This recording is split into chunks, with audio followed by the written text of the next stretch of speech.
전 세계 기본소득 이론가들과 활동가들이 모이는 제16차 기본소득 지구 네트워크 대회가 7월 한국에서 열립니다. 2년에 한 번씩 연구 성과와 활동 결과를 공유하는 이 대회가 아시아에서는 최초로 서울에서 개최됩니다. 2014년에는 캐나다 몬트리올에서 열렸고 2012년에는 독일 미넨에서 열렸는데 이번 16차 대회는 기본소득 한국 네트워크가 경합국인 핀란드, 네덜란드를 제치고 서울 대회를 성사시킨 것입니다. 이번 대회는 7월 7일부터 9일까지 서강대학교 다산관에서 사회적 생태적 전환과 기본소득을 주제로 열리는데요.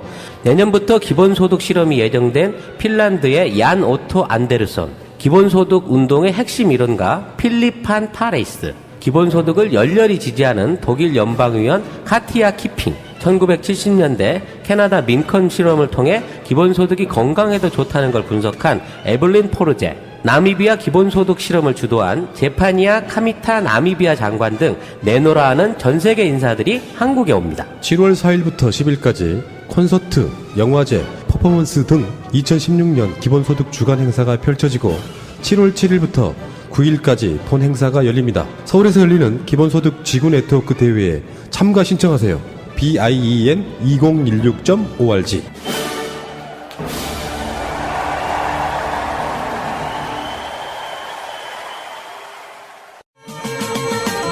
트위터가 진짜 언론입니다. 홍기택 전 산업은행장이 폭탄 발언을 했습니다.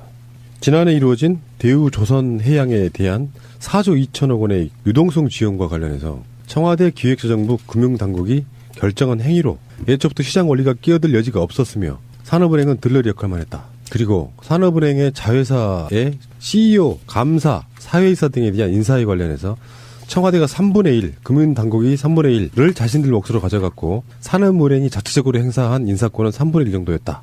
산업은행이라고 하는 우리나라의 국책은행이 있는데 여기서 어떤 결정을 하는 게 아니라 정책 라인에 없을 법한 사람들이 끼어들어서 사실상 결정해버리고 네가 결제만 해 이런 거라는 거잖아요 지금. 그러니까 보이지 않는 선.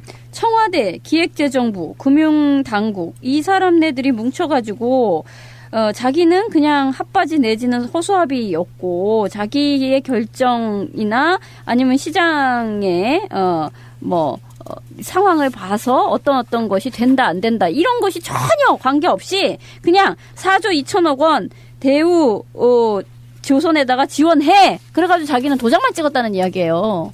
이 얘기가 이 양반 입장에서는 영전되고 나서 실제 이제 금융권에 돌아갈 일 없기 때문에 이게 나올 수 있는 용감한 내부자 고발이긴 한데. 전에 말했던 AIIB 부총재에 그렇죠. 이제 그 사람이 가 있거든요. 네.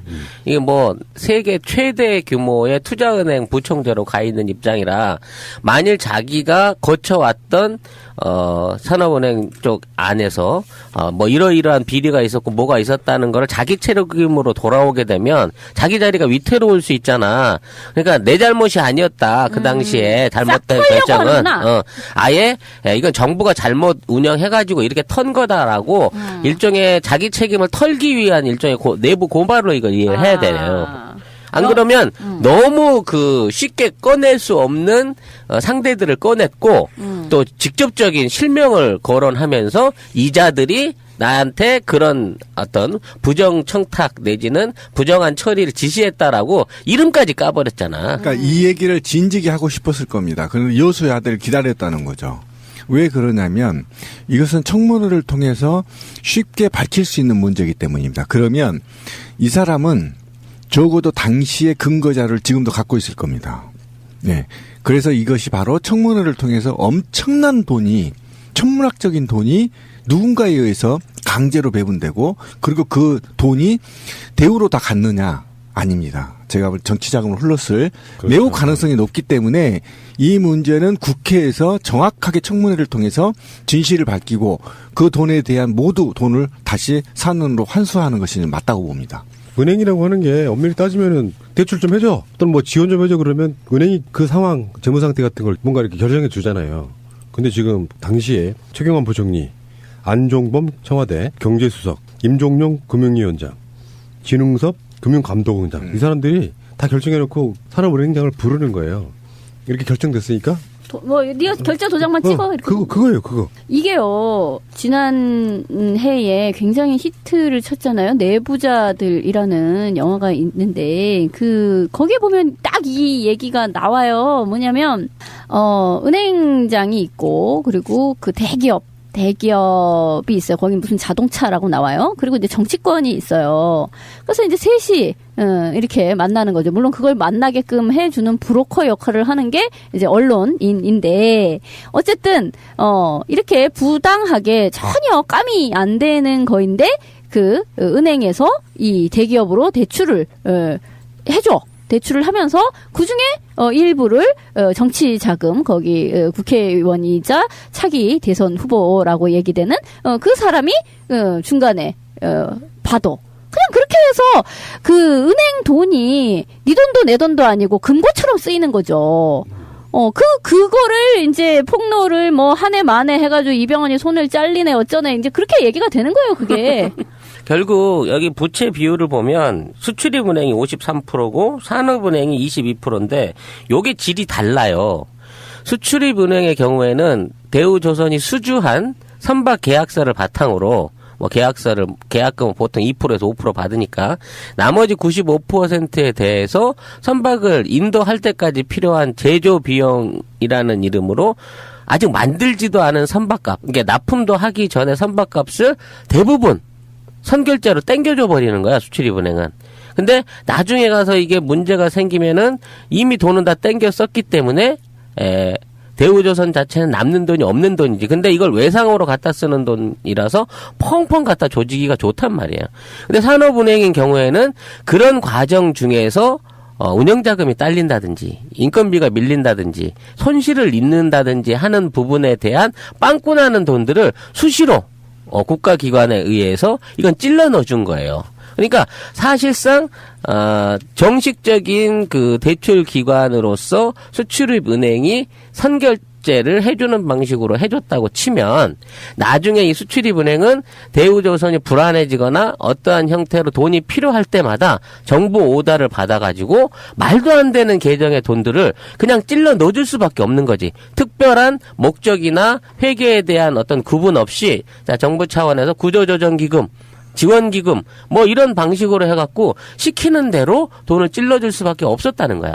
그런데 이런 몫에 대해서 얘들이 분명하게 3분의 1이라고 지금 얘기를 하잖아. 금융당국 3분의 1, 청와대가 3분의 1. 그러면 결국은 금융 관련된 마피아들하고 청와대 관련된 애들이 그 대출금의 3분의 1을 실질적으로 빼먹었다고 봐도 무방하다는 거예요. 이건 국가적인 차원의 비리야. 이거는. 방송 중간에 좋아요를 눌러주시면 새날팀들에게 큰 힘이 됩니다. 미리 감사합니다. 세이나. 자기야, 보험 뭐뭐 들었어? 글쎄 아는 사람 통해서 몇 개 들었는데 사실 뭔지는 잘 몰라. 마이 보험 체크에 일단 전화해봐. 1800-7917. 내가 든 보험이 나에게 잘 맞는 보험인지 진단해준다고. 물론 추천도 해줘. 그런 곳이 있어? 1800-7917?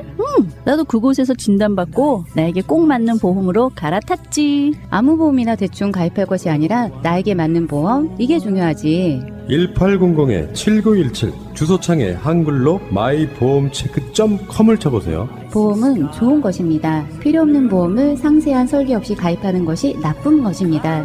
우리 꽃님이 역시 똑똑해. What a wonderful 지금부터 당신은 평생 잊을 수 없는 숫자를 듣게 됩니다. 특히 술을 먹은 후 반사적으로 이 숫자가 떠오를 것입니다. 1800-6606 1800-6606 1800-6606 1800-6606 1800-6606 대리운전은 1800의 쌍육공육. 아주 그냥 번호가 입에 착착 붙는다. 1800-6606 잊어버릴 수가 없네 번호를. 힐링 베개가 뭔 줄 알아? 꿈나라 베개. 베개라고는 불려지지만 지금까지의 베개와는 차원이 아주 다른 치유의 역할을 하고 있습니다. 토르말린, 황토, 게르마늄, 옥, 소나무 성분이 들어있다고 하네요. 꿈나라 베개. 충전재까지 통째로 세탁이 가능합니다. 공기 비타민, 음이온으로 숙면에 도움을 줍니다. 꿈나라 베개는 근화 신소재 제품을 온라인상에 독점 공급하는 업체입니다.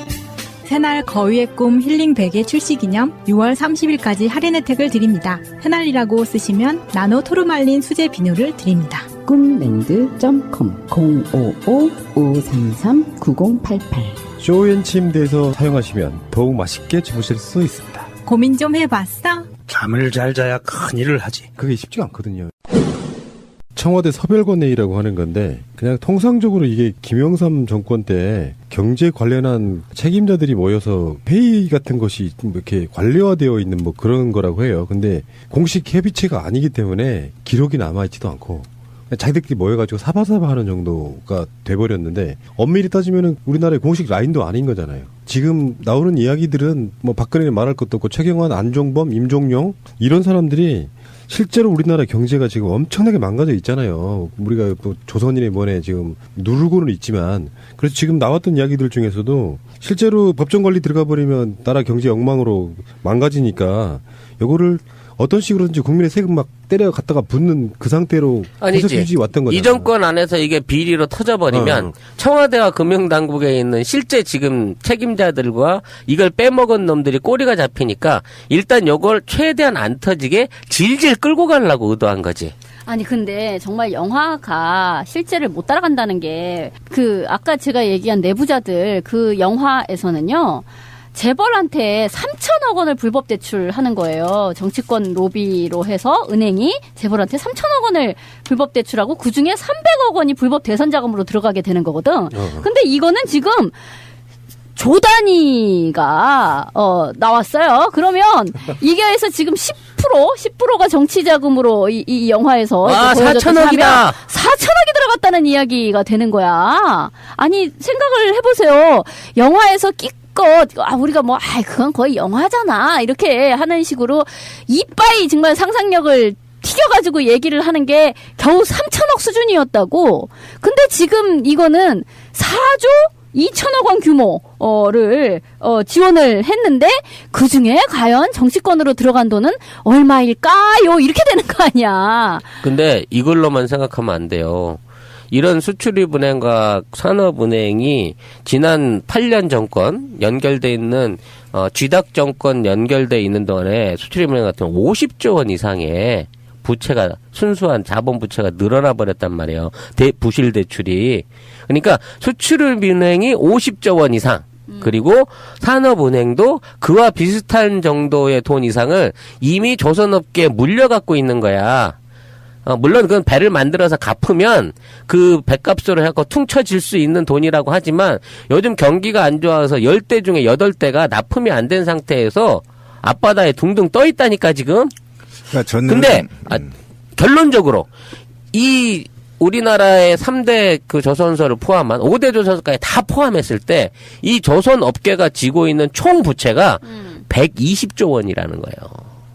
어마어마한 거야. 5개 조선사가 120조 원이라고 하는 정부가 보증하고 있는 대출을 갖다 쓰고 있는 상태에서 우리 부실합니다 하고 들어 눕고 있다니까. 그러니까 이걸 해결하기 위해서 도저히 더 이상 돈을 끌어올 데가 없으니까 발권을 하겠다잖아. 아니 그러면요 이거는 진짜 국민 한 사람 한 사람의 지갑에 있는 돈의 가치를 희석시키는 거란 말이에요. 우리는 가만히 있는 상태에서 날 강도를 당하고 있는 거예요. 저는 이거를 친박들의 호주머니 챙기기라고 저는 규정하고 있습니다. 이거는 영화에서 나오면 일부 대승적 돈으로 쓰지만 이 사건은 실제로 직접적 혈세를 친박들의 용돈을 챙겼다.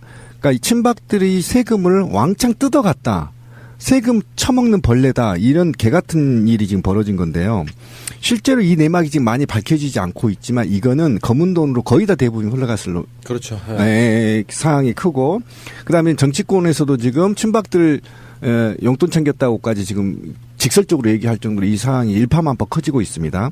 그런데 이런 개 같은 새끼들이 이재명 시장한테 1,700 또 뜯어가잖아요. 그러니까 돈을 이렇게 펑펑 혈세를 갖다 주고 지들 용돈 뒤로 다 챙겨 쓰고 그러고 나서 국가 돈 없다고 빚은 급증하고 국가 부채는 급증하고 결국 어떻게 됐습니까? 지들이 용돈 다 챙기고 이재명 씨한테 1,700 뜯어가고. 이게 나라입니까? 무슨 정부입니까? 대우조선에 대한 지원뿐만 아니라 자리 나눠먹기가 3분의 1씩이라고 했잖아. 예. 산업은행에요. 예. 계열사가 118곳이래요. 예. 엄청나네. 근데 그중에 최고 경영자, 감사, 사회이사 등 굵직한 자리가 1,000곳이 넘는데요. 그것을 그런 식으로 나눠먹기를 또 하는 거야. 그렇죠. 다 그게 우리 국민의 세금이. 결국은 계열사라고 말하는 게 빚잔치한 대기업들을 법정 관리 안 하고 그렇죠. 산업은행 빚으로 끌어안아갖고 마치 나라 기업처럼 만들어버린 거예요. 대우도 그런 셈이지 뭐 표면적으로는.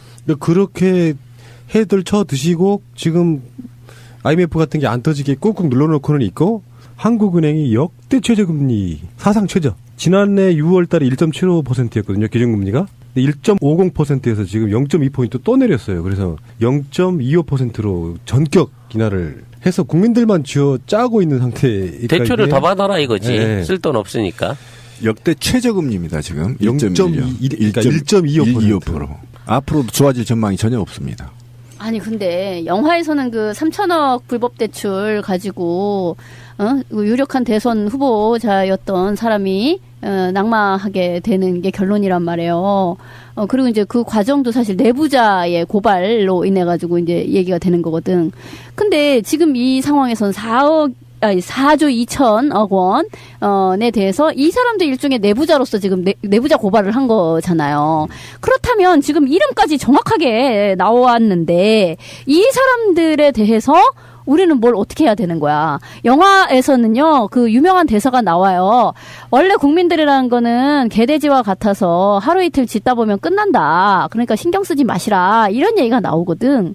그러면 우리가 영화보다 지금 10배 이상이 큰 지금 게이트가 터졌는데 여기에 대해서 어떻게 정치권으로 10% 정도가 10%인지 뭐 얼마인지 그것이 흘러 들어간 것이 굉장히 짐작이 되는데 이거에 대해서는 우리는 어떻게 해야 되는 거냐고. 가만히 있으면 개돼지가 되는 거잖아. 그래서 일단 야당에서는 지금 청문회 깜이다. 다 뒤집어 엎어야 된다. 사실은 지금 우리나라의 경제를 말아먹은 건 박근혜고요. 그 박근혜의 오다를 받아서 최경환이잖아요. 최경환이 지금 선거 기점으로 해서 물러났고 거기에 유일호가 지금 경제부총리로 들어앉아 있지만 사실은 최경환의 아바타 정도 느낌밖에 좀 없는 상태이고 그러니까 최경환 초이노믹스네 뭐 이런 개소리 해가면서 박근혜 정부 몇 년 헤쳐드셨는데 결국에는 사적으로 뭔가를 챙겨주고 경제에 대한 가치관이나 관념은 절대 없는 상태로 경제는 계속 말아먹고 우리나라 부채는 어마어마하게 늘려놓고 나서 지금 정권이 끝나가고 있는 상황인데 코어 중에서도 코어는 최경환 아니겠어요? 네. 최경환이 지금 뭐 자기 지역구에 뭐 얼마 100메가더 갖다 준 건 돈도 아니야. 개인적으로 뭘 얼마나 헤쳐먹었는지가 최경환은 이명박 비리에도 걸려있잖아요. 그렇죠. 자원 외교 같은 거에 걸려있단 말이야. 최경환을 우리가 왜 얼마 전에 인터뷰했던 참여연대에서는 최경환 운전기사 정탁 문제도 나왔지 않습니까? 네, 맞아요. 전혀 조사조차 받지 않고 오히려 양심 선언했던 사람이 지금 법적으로 공공한 이슈에 처해져 버린 상황. 이런 걸 보고 있으면은 정말 비리의 핵심 중의 핵심은 박근혜 정권에서는 그중에 한 명은 딱 최경환이라고 보는 게 맞을 것 같아요. 예. 저는 이제 이런 얘기를 좀 해보고 싶어요. 국민적 시각에서 이 사건을 어떻게 바라봐야 되는 거냐. 그러니까 홍기택이 산업은행에 당시 조선해양 지원금과 구조조정 비용과 관련해서 비리를 이제 폭로한 것이 과연 그럼 홍기택이 국민을 위한 거냐? 저는 아니라고 보는 겁니다. 그러니까 산업은행이 궁지에 몰리고 산업은행이 지금 구조조정에 직면해 있기 때문에 산업은행을 보호하는 차원에서 과거 산업은행장의 출신으로서 보호 차원이라는 겁니다. 저는 이것도 금융마피아라고 생각합니다. 홍기택도. 그렇죠. 그때는 씨발 존나게 쳐퍼먹고 지도 받을 만큼 연봉 다 쳐 받아먹고. 떡거물이 좀 있었겠지. 떡거물 좀 다 쳐먹고 이제 와서 하는 것은 권력에서부터 산업은행을 보호하기 위한 폭로지 사실상 현 정부를 타격점을 두고 있는 게 아니라는 것입니다. 그래서 이거를 한번 터뜨리고 나서 현 정부의 실세들 너 왜 그래 새끼야 전화할 거 아니야. 그러면 협상 카드입니다. 이게 산업은행을 살리기 위한. 이런 개 같은 지들만의 카르텔에서 놀아나고 그리고 국민들은 어디로 가냐. 그럼 국민의 세금이 덜 축나느냐? 아니다. 홍기택의 폭로가 사실을 조금은 밝혀낼 수 있으나 실제로 이런 종합적인 구조를 혁신해서 국민을 위한 산업은행으로 변신하는 데는 불가능하다. 내가 볼 때. 그래서 저는 이게 아까 얘기했듯이 진미님 얘기했듯이 수백 배 커진 그 영화보다 수백 배 커진 이 엄청난 게이트를 야권과 국민은 어떻게 받아들일 거냐. 저는 일벌백해야 된다고 생각합니다. 지금 반드시 이 진실을 야권이 밝혀서 여기에 관해서 친박들한테 들어간 돈 전부 다 회수해서 국고로 환수해야 된다. 저는 이렇게 봐요. 사실 여기에 이제 신비님 말씀에 보충을 좀 하자면 산업은행은 일반적인 그 개인 금융을 하는 게 아니라 국가 지원으로 해서 대기업이나 이제 국가가 지정받아서 필요로 한 기업들을 향해서 이것들을 대출하기 때문에 사실 대출 명목이 굉장히 간소합니다. 일반 은행에 비해서. 거래처가 몇 군데 없다는 거죠. 그리고 거래 금액이 커요. 그렇기 때문에 자체적으로 이제 분식회계 같은, 즉 돈을 빌려다가 돈을 빼돌리거나 회사의 실적을 부풀리거나 조정하는 듯의 분식 회계를 감시할 수 있는 그 첨단 프로그램을 2009년도부터 운영을 하고 있었어요. 이게 이 지금 홍 은행장이 있을 때부터 이거를 이미 돌리고 있었다는 얘기죠. 근데 2010년 당시부터 현대라든지 삼성이 5천억에서 2조 원 가까운 적조, 현대적으로 3조 한 2천억 가까운 흑자를 보고 있는데 그 당시에도 비투성이었던 대우해양조선은 4,700억의 흑자가 났다고 보고를 했단 말이에요. 국제적으로 그 조선에 대한 경기가 떨어지고 국내 최고라고 할 수 있는 현대중공업도 3조 원 이상의 손실을 봤는데 대우가 4,700억 이상 흑자를 봤다고 하는데도 이걸 그냥 넘어갔단 말이에요. 그 당시에 그 회계 관련한 분식회계 관련한 조사를 안 해봤냐 했더니 해봐서 이게 위험 등급으로 볼 수 있는 5등급으로 판정이 나왔는데도 불구하고 실제적인 조사를 안 했다는 거예요. 그럼 1차적으로 자기가 정부 때문에 돈을 억지로 밀어줬다는 것까지는 알 수 뭐라고 얘기할 수 없어. 그거는 압력받아서 하는 놈이니까 반공무원으로서 그럴 수 있다고 치지만 은행장으로서 최소한 감리와 회계에 대한 은행으로서의 본연의 업무를 외면한 건 맞지 않느냐 이거 아니야. 이거는 스스로 똥 묻은 개가 나중에 저 똥은 내가 묻힌 게 아니에요. 내가 싼 똥이 아니에요. 그 얘기하는 거랑 똑같다고. 그렇죠. 바른 놈이 나빠, 싼 놈이 나빠. 지가 똥을 싸놓고 말이야. 대우조선 구조조정 12조를 투입하고 추가로 4조 2천억을 투입하면서 이런 일이 벌어진 거 아닙니까? 그러니까 총 6억 2천억이 지금 투입된 16조. 6조 2천억. 조가 돈도 아니야, 엄청나다. 이제. 그러니까 이런 엄청난 돈잔치를 하는 거에 대해서 정말 전 분노를 금할 수가 없고 이게 제가 이거 어떻게 되돌릴 수 있나요, 이 사회를? 이건 제가 계속 주장한 게 그거예요. 이건 자본주의도 아닌 겁니다. 자본주의 이렇게 되는 거 아니에요. 그런데 같은 날 이 사람의 양심선언 비슷한 게 나오던 같은 날 유일호 기획재정부 장관이 구조조정에 대한 방안을 발표를 했는데요.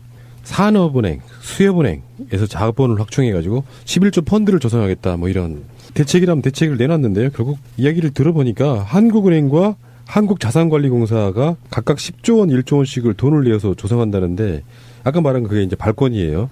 그 돈을 뭐 그냥 내놓는 게 아니라 돈 찍어서 내놓겠다 뭐 이런 식으로 지금 가고 있는 것 같아요. 근데 결국은 그동안에 돈 못 찍겠다고 한 거에 대해 물러섰어요. 예, 하느니 물러선 겁니다. 그냥 찍겠다는 겁니다, 지금. 그러니까 굴복한 거죠, 박근혜 정부에. 뭐 어디 데려다가 한 방 먹였나 봐.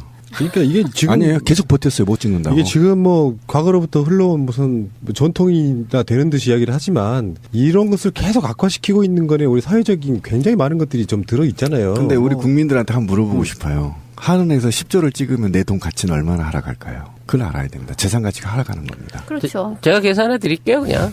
우리 1년 GDP가요, 1조 달러니까 1000조 원 이쪽 저쪽이거든요. 10조 원 찍었으니까 1% 날아갑니다, 일단. 네. 계산상으로 확실하게. 정확히 이거는 내 돈 1% 빠지는 예, 거야. 빠지는 겁니다. 예, 명확히 내 전 재산이 1%가 빠지는 겁니다. 네. 돈만 빠지는 거 아닙니다. 능력도 안 되는 사람들을 낙하산으로 내리꽂고 그리고 자기들이 정말 좋아하는 시장 원리에도 역행하면서 국민의 세금 혈세를 갖다가 지원해주고 거기에 커미션이나 받아 처먹고 그러니까 이게 총체적으로 다 썩어 있는 거예요. 그러니까 커미션의 범위를 넘어버린 거죠. 그렇죠. 4조 2천억 그건 넘어버린 아니 겁니다. 발권력 이야기는요 커미션 수준을 넘어서는 넘어버린 거예요. 겁니다. 예. 이건 그냥 강도도 아니고 뭐라고 해야 돼요? 그냥 우리가 공상과학으로 그런 생각하잖아요. 전체 국민들이 나한테 10원씩 줬으면 좋겠다 뭐 이런 우리 찌질한 생각하잖아요. 근데 그거를 실현하는 게 바로 발권력이에요. 전체 국민들의 재산에 그 1%씩을 내가 삥을 뜯으면 되겠다라는 게 발권력으로 몇 조 이렇게 딱 하면 그만큼이 되는 거예요. 그냥 자동으로. 구조조정을 하려면 진작 했어야 돼. 국민의 세금은 쳐 들어가고 그 안에 들어있는 놈들은 잘 먹고 잘 사는 형태로 계속 기업을 망가뜨려 놨잖아. 이게 망가져도 나는 손해볼 게 없다 이런 식으로 갔었고, 그리고 그 타이밍대로 어쳤던 데다가 그 이번에 대책이라고 내놓는 것이 결국은 알고 보면은 또 노동자들 자르겠다는 거거든요. 그게 구조조정이야. 그리고 여기서 방금 나무진이 알려주신 속보, 왜 금리를 0.25% 내렸느냐도 이게 중요한 역할을 하는 거예요. 이 0.25%를 내림으로 인해서 시중 안에서 대출이 높아지게 되고, 그렇지. 그만큼 돈이 늘어남으로 인해서 통화 가치가 떨어지는 부분이 또 생깁니다. 그렇죠. 이걸로 물타기를 하는 거죠. 그렇죠. 금리를 내려서 지금 있는 통화 가치가 낮아진 거다. 돈의 유동성이 늘어나므로 이런 개수작을 부리기 위해서 내려놓고 이미 발권을 진행해서 이 돈을 쏟아붓겠죠. 우리 같은 서민들은 못 느끼지만 얼만큼 나라를 망가뜨리고 있는지가 정말 아주 디테일하게 이게 보이고 있는 상태여서 대우조선인의 문에 이렇게 나오는 거고요. 그 다른 분야에서는 얼마나 헤쳐먹을까 생각을 해보면 부도덕한 정권은요, 나라를 완전히 갉아먹어버린다는 게 느껴져요. 이 정권은요, 부도덕함을 떠나서 무능한 정권인 겁니다. 여기서 왜 발권력이라고 하는 카드를 집어들었는지 경제적으로 좀 분석해 볼 필요가 있어요. 작년에 40조 원 이상을 돈을 추가로 쏟아붓기 위해서 정부는 국채를 발행을 했단 말이에요. 국채 발행을 해서 40조 원을 쏟아 넣는데도 별 효과를 못 봤죠. 부동산에 들어가는 바람에. 그러면 그때는 국채를 했는데 왜 이번엔 국채를 못 할까요?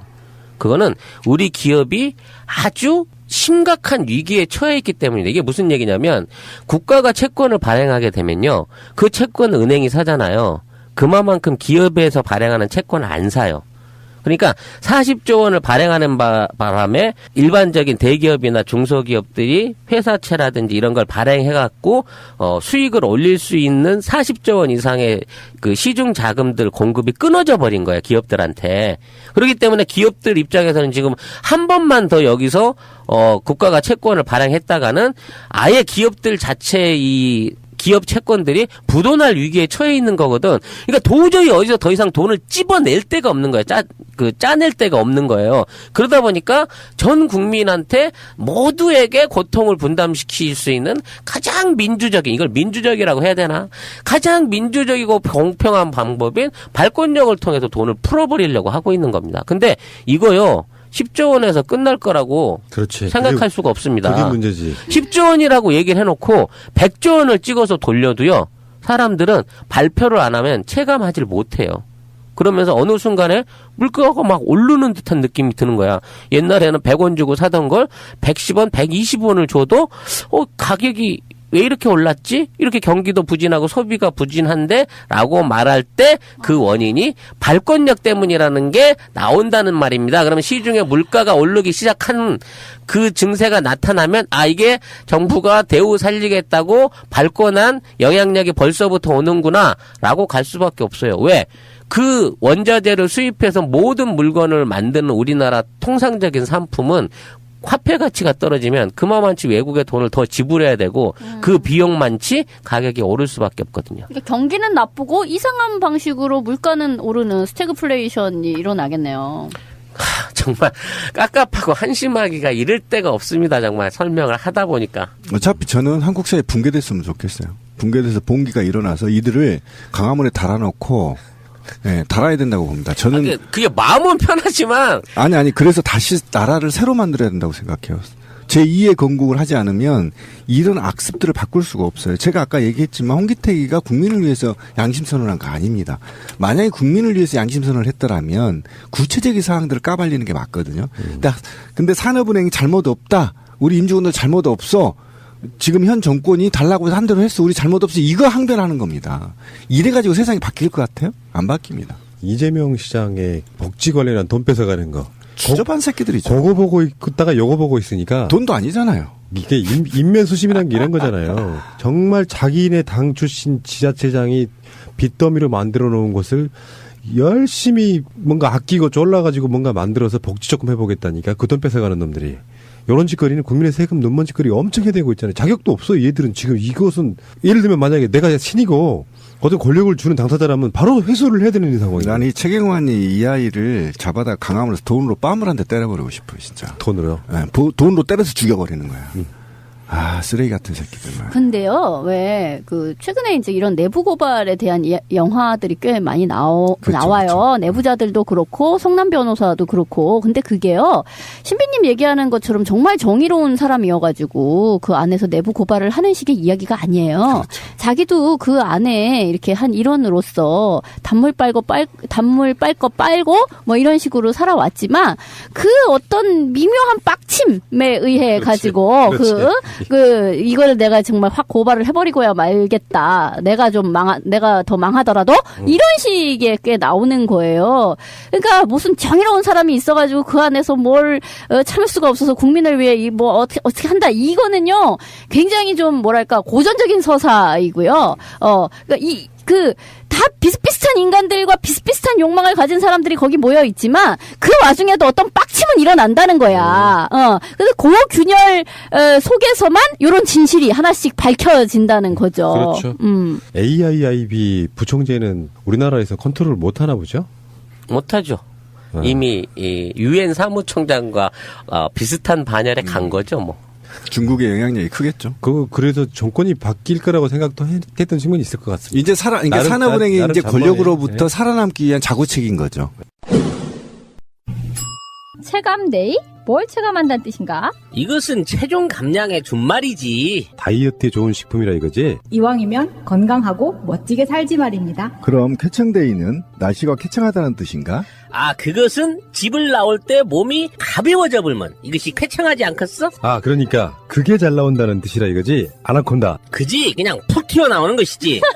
명인이 만드는 건강식품이잖아. 토종 유산균이 들어있다고 하네? 짧은 인생 행복하게 살지 말입니다. 1588-6452 명인 허브가 명인 힐링푸드로 이름이 바뀌었습니다. 체감데이, 쾌청데이는 약이 아닙니다. 진료는 의사에게, 약은 약사에게.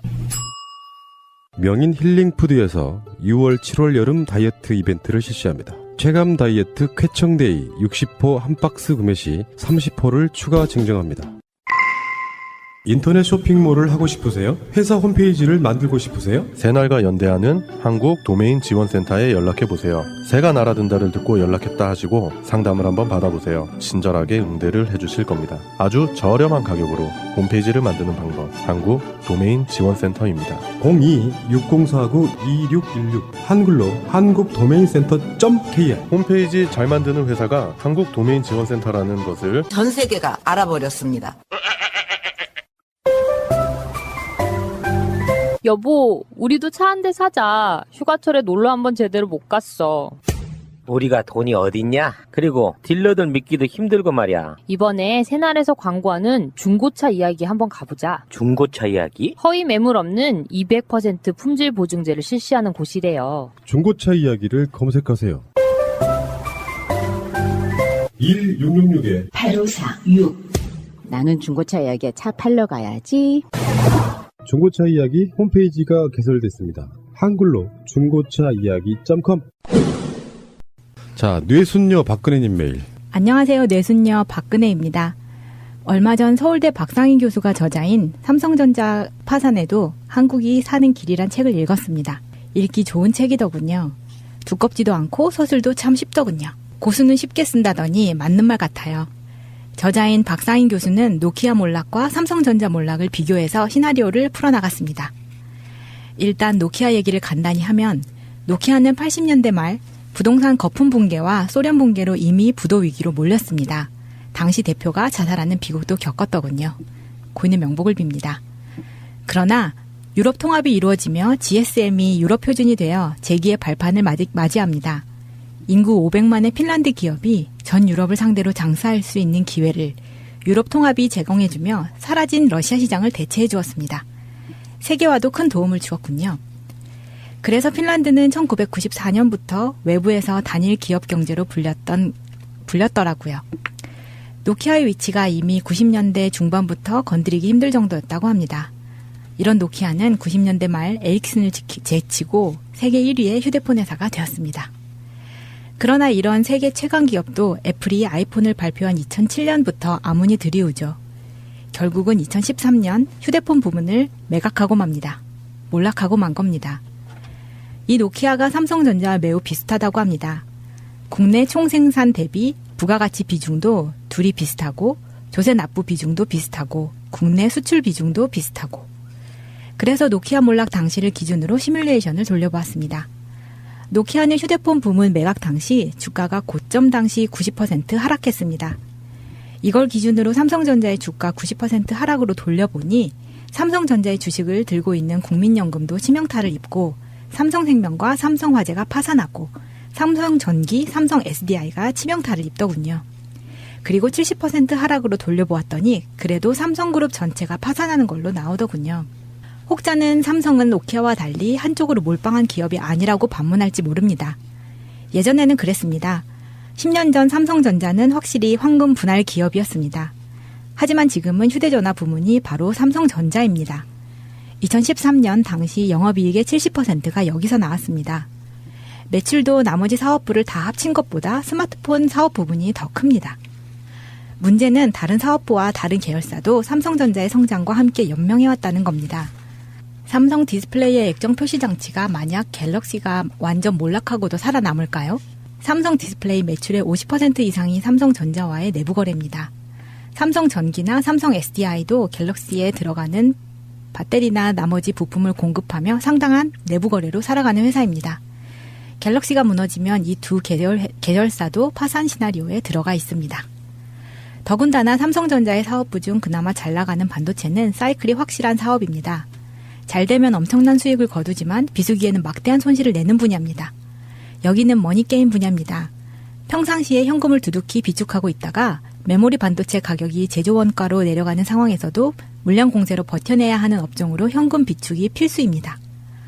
저자인 박상인 교수가 그리는 최악의 시나리오가 바로 반도체 사이클상 비수기로 적자를 보는데 갤럭시가 노키아처럼 붕괴하는 상황입니다. 이게 과연 카산드라적 예언만은 아닌 것 같습니다. 지난 1997년에도 반도체 대폭락으로 우리나라가 무역수지가 수백억 달러의 적자인데 동남아 금융위기까지 겹치면서 외환위기로 간 것입니다. 삼성전자의 가전사업부, 이건희가 매각 대상으로 지정해 팔 곳 알아보라고 한 곳입니다. TV사업부는 간신히 적자만 면하는 사업부로 그냥 삼성의 전통으로 갖고 가는 곳입니다. 결국은 반도체와 휴대폰입니다. 그런데 이게 다 붕괴한다면 삼성이 반도체 비수기와 갤럭시 붕괴가 동시에 겹치면 우리나라 자산시장이 붕괴한다고 합니다. 그러면 그 전에 외국인 투자자들이 모두 한국 시장에서 철수한다고 합니다. 결론은 한국은 IMF의 구제금융 신청으로 간다고 하더군요. 삼성전자는 2013년 매출의 정점에 도달한 후 2014년 매출액이 처음으로 감소했습니다. 당시는 그러려니 했죠. 그러나 다시 2015년에도 2014년보다 매출이 감소했습니다. 더군다나 실업률에 끼치는 영향은 파괴적입니다. 수많은 하청업체들이 있습니다. 줄도산이 불가피합니다. 박상인 교수의 시뮬레이션상 실업률이 7.1% 올라간다고 합니다.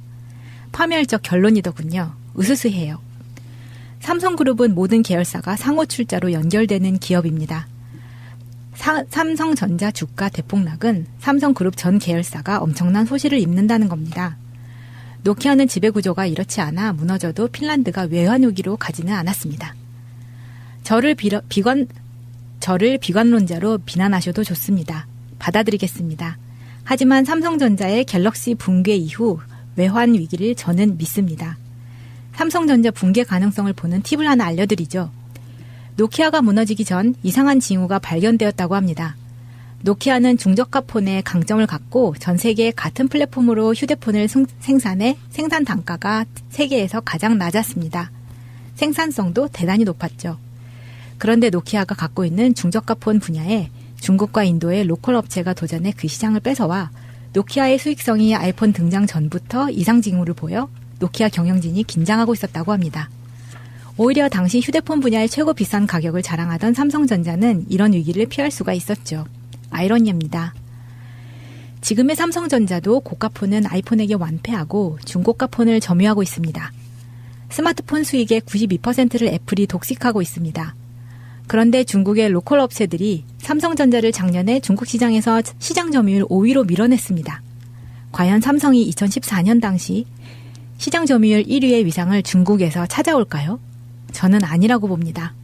참고로 하나 더 알려드리죠. LG전자의 2015년 중국 시장 스마트폰 점유율은 0.1%입니다. LG전자는 중국 스마트폰 시장 점유율 조사에서 아예 자취를 감추었습니다. 삼성이 포지션을 취하고 있는 중고가 폰에 중국의 도전이 거세요. 이미 중국 시장에서 밀려났고 관건은 미국 시장과 유럽 시장에서도 밀려날 것인가 하는 겁니다. 만약 여기서도 대만 기업이나 중국 기업이 삼성전자를 밀어낸다면 파산은 더 이상은 낭설만은 아닐 겁니다. 삼성전자의 파산은 결국 국가부도로 가리라 봅니다. 한국은 핀란드와는 달리 외환위기를 피하지 못할 겁니다. 비극이지만 가장 현실성 있는 시나리오입니다. 아마도 시기는 2017년 이후... 지금 현재 스마트폰 시장 점유율 2016년 기준으로 해가지고요. 삼성이 일단 1위입니다. 22.2%. 그 다음에 애플 16.8%, 화웨이가 9.3%, 레노버 6.1%, 샤오미 5.8%. 그러니까 1위부터 5위까지 중에 중국계 업체가 지금 3개가 들어있고요. 물론 뭐 3, 4, 5위니까. 그 다음에 LG 뭐 이런 식으로 쭉 내려가네요. 그런데 중요한 거는 삼성이 2014년에도 1위였는데요. 27.8%. 2015년에도 1위였는데 24.8%. 2016년에도 1위지만 22.2%. 흐름을 보면 계속 내려가고 있잖아요. 중국 폰들은 계속 올라가고 있습니다. 그 찌라시 중국 이야기 보면 그런 이야기들이 나오는데 그 여기에도 보면 그런 이야기 나오죠. 실제로 팔아가지고 돈을 버는 수익의 92%는 애플이 차지하고 있다. 나머지는 물량 공세를 한다거나 새가 날아든다처럼 뭐 그런 건데 삼성이 갖고 있는 우리나라 경제 내에서의 위치가 너무 커요. 의존도라고 하는 삼성, 현대 딱 두 회사를 합쳐놓고 보면 우리나라 50%를 가져가 버리는 정도가 되니까 이렇게 되면은 삼성이 진짜로 망하면 좀 약간 끔찍한 게 오겠죠. 그 기업만 망하는 문제가 아니라 그래서 망하지 못하게 만드는 부분도 있지만 삼성이 망해버리면 줄도산해버리죠. 관계가 없는 뭐 은행이라든지 그 모든 것들이. 그러니까 이렇게 키우지 말라고 계속해서 요구를 하고 있지만 IMF 기원도 없는 나라에서 계속 또 이런 식으로 가고 있는 거예요. 그래서 지금 20대 국회에 많은 그 야당 국회의원들이 삼성생명법 같은 것을 만들려고 합니다. 그런 이유 때문에. 삼성이 지금 외국에다가 물건 파는 거는 거의 적자 보면서 한국에서만 이익을 얻어내는 그런 방식으로 지금 점유율을 1위를 하고 있다는 것도 문제고요. 2015년에 세계에 출하된 스마트폰 대수가요. 12억 9천만 대래요. 그중에 5억 3천만 대, 약 42%가 중국 업체들이 차지하고 있답니다. 언젠가는 중국의 업체들이 대수로는 물론 이제 애플처럼 실속 있게 뭐 돈을 벌어가지는 못할지라도 그러다가 나중에 언젠간 1위가 될 수도 있고요. 노키아하고 삼성 우리가 스마트폰 나오기 전에 한번 돌아가 볼까요? 핸드폰 시장의 기억이 좀 나죠. 모토로라. 네, 모토로라. 벽돌폰. 네, 노키아, 삼성 뭐 이런 거 있는데. 에릭슨. 네. 근데 삼성도요, 어떻게 보면 영됐어요. 영됐죠. 저는 제가 옴니아를 써본 사람 입장에서. 버리는 패를 네. 선택하셨더라고요. 그러니까 그런 그 흑역사가 있어야 된다고 생각합니다. 그 자체가 완전 쓰레기폰이었었거든요. 네. 직접 써보고 그거 나중에 그 보상까지 받았거든요. 현찰로 몇십만 원에 되는 보상까지 해줬어요. 그 정도로 심각했었어. 그 전에 일반 그 스마트폰 이전 시장에서는 삼성폰이 꽤 괜찮았었거든요. 삼성의 디자인이나 이런 것들이. 근데 스마트폰 시장에서 일단 딱 들어갔는데 그 옴니아라고 하는 그 이걸로 봤을 때는 삼성 망했다 했었거든요. 그랬는데 어느 순간에 그 물량 공세로 세계 1위를 차지하더라고요. 근데 저만 거슬렸나요? 그 물량 공세의 새날과 삼성을 비교하실 때. 셀프 디스도 어느 정도 하셔야죠. 남들이 깔 걸 미리 까버렸어. 피해가 온다. 근데 미리 까서 까지 못하게. 네, 미리 까셨는데 기분은 참. 그러니까 좀 거시기했어. 아직도 그런 댓글이 달려서 한번 해본 소리예요. 정말 PD가 그렇게 생각했어요. 그 화웨이 폰 같은 경우는요, 우리나라에 들어와 있는 다이소 같은 데서 팔아요. 그 정도. Y 시리즈. 네. 네. 거기 같은 데서 팔아. 공짜 폰, 영원 폰. 선불폰이죠, 그 원래. 아니요, 선불 아닌데도 영원이에요. 그래요? 예, 선불로도 하지만 이건 약정하고 영원입니다. 근데 요즘에는 전화의 품질 차이는 없는 것 같고 아주 네. 기본적인 기능, 스마트한 기능이 어느 게 강하냐 이런 건데 아이폰만 쓴 사람은 안드로이드가 왜 안 좋은지를 모르고요. 우리는 삼성 같은 폰이 그리고 안드로이드만 써본 사람은 아이폰이 왜 좋은지를 몰라요. 이게 문제야. 완전 벽 같은 게 있잖아요. 그렇죠. 네. 그들이 왜 거기에 그렇게 열광하는지 서로 모르니까 그냥 저들은 저거를 쓰고 있는구나. 그래, 다르구나. 운영 체계가 완전히 다르니까 그렇죠. 저 같은 경우에는 안드로이드는 전혀 써본 적이 없어서 이 뭐 패턴 푸는 것부터 아예 너무 생소해요. 사실은 카피잖아요. 안드로이드가. 그 모든 것들의 카피라고 저는 봐요. iOS의 카피. 코어를 지금 정복하지 못하는 것 같은 느낌. 그 핵심은 아이폰은 폐쇄성에 있고요. 네. 앱이나 마켓이나 특히 이제 앱 같은 경우에 안드로이드, iOS 운영체제하고 기타 앱들이 다 폐쇄적인 관계예요. 그런데 안드로이드는 오픈돼 있죠. 그래서 해킹도 쉽고 정보가 자유롭게 왔다 갔다 하고 들여다보기도 쉽고 한 시스템이고요.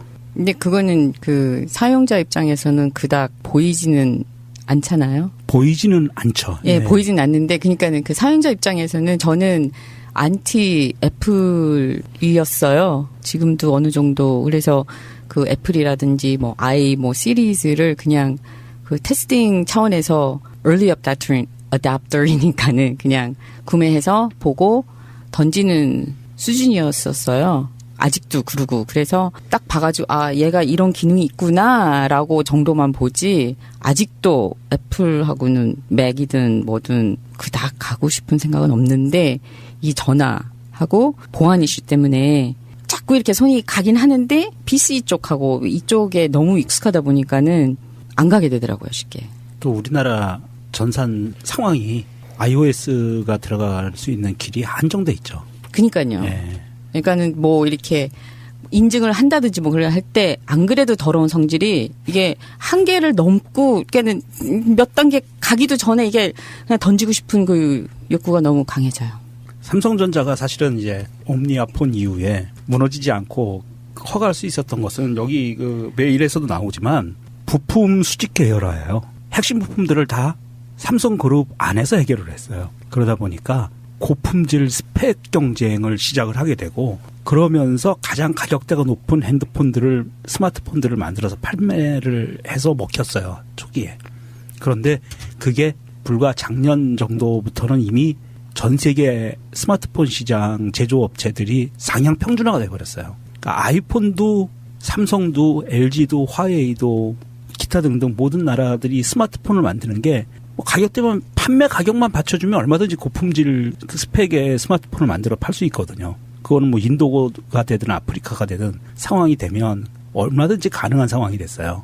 그래서 중국 시장에서 보면 중국에서 지금 가장 고스펙의 스마트폰들이 팔리는 게 삼성전자 갤럭시 S7 윗단계의 스펙으로 팔리는 것들이 약 30만 원대에 팔리고 있어요. 우리나라에서는 보통 판매가가 7, 80만 원이죠. 많이 내려갔는데도 불구하고 그런 상황에서 저가폰은 10만 원 이하거든요. 몇만 원에 팔리고 있거든요. 아무 약정 없이 그렇죠. 공기계가. 이게 하나의 컴퓨터잖아요. 네.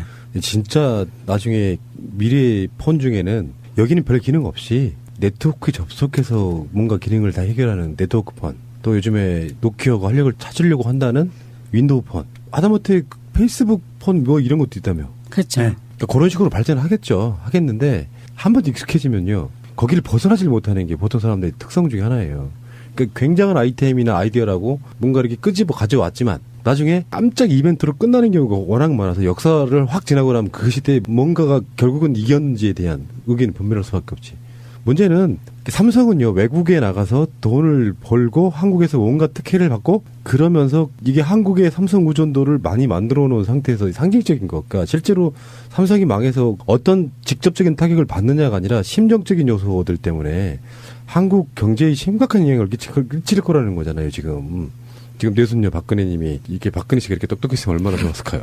근데 이게 그 스마트폰이 보편화되기 전에 처음에 나올 때쯤 제가 해외 일이 있어가지고 자주 나갔었거든요. 근데 영국이나 미국이나에서는 거기에서도 그 공짜로 폰은 받고 약정으로 한다든지 뭐 이렇게 해서 구매를 했었어요. 그때도. 근데 한국에 들어와서는 그게 가격이 어마어마한 가격 똑같은 폰인데 그게 꾸준히 아직도 그런 트렌드로 계속 가는 거 보면은 돈은 여기서 벌고 투자는 나가서 하고. 보통 우리나라에서도 삼성 갤럭시 폰 해외 직구를 할 때 가장 선호하는 지역이 미국이에요. 미국의 통신사에 들어가서 약정 없이 통신사 폰만 공기계로 사도 세금 다 내고 운송비를 내도 국내에서 사는 것보다 싸기 때문에. 세계적으로 보면은 삼성이 아이폰을 못 이기는 거지, 보안 문제라든지. 휴대폰을 못 만드는 회사는 아니에요. 잘 만들어요. 제 생각에는 저평가된 회사 중에 하나가 저는 LG라고 생각해요. LG 스마트폰 써보면요, 삼성 거보다 훨씬 더 좋던데. 제 경험상 그래요. LG는 사용해본 경험에 의하면 저는 LG 약간 바 비슷해요. 네. LG를 좋아하는데 LG는 나쁜 놈들이에요. 왜요? 홍보팀을 다 잘라버려요. LG는 마케팅의 문제라고 네. 확신합니다. 네, 확신해요. 홍보팀에 다 잘라버리고 새로 마차 같은 분들을, 신선한 분들을 수혈하지 않으면 LG는 더 이상 안 돼요.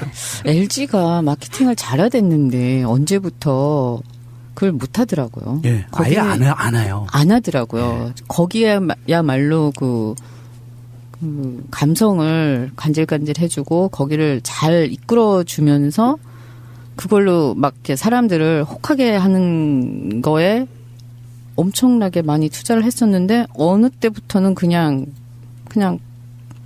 사가라. 사고 싶으면 사. 그냥 업계 2위에 만족하는 것 같아요. 바로 그게 지금 제가 드릴 말씀이었는데 한번 뒤집어 보겠다고 엄청 노력하던 시절이 있었어요. 그러니까. 근데 그게 안 뒤집힌다는 걸 알았어. 너 마케팅이나 홍보 비용에다가 쏟아붓느니 이 정도 유지하겠다.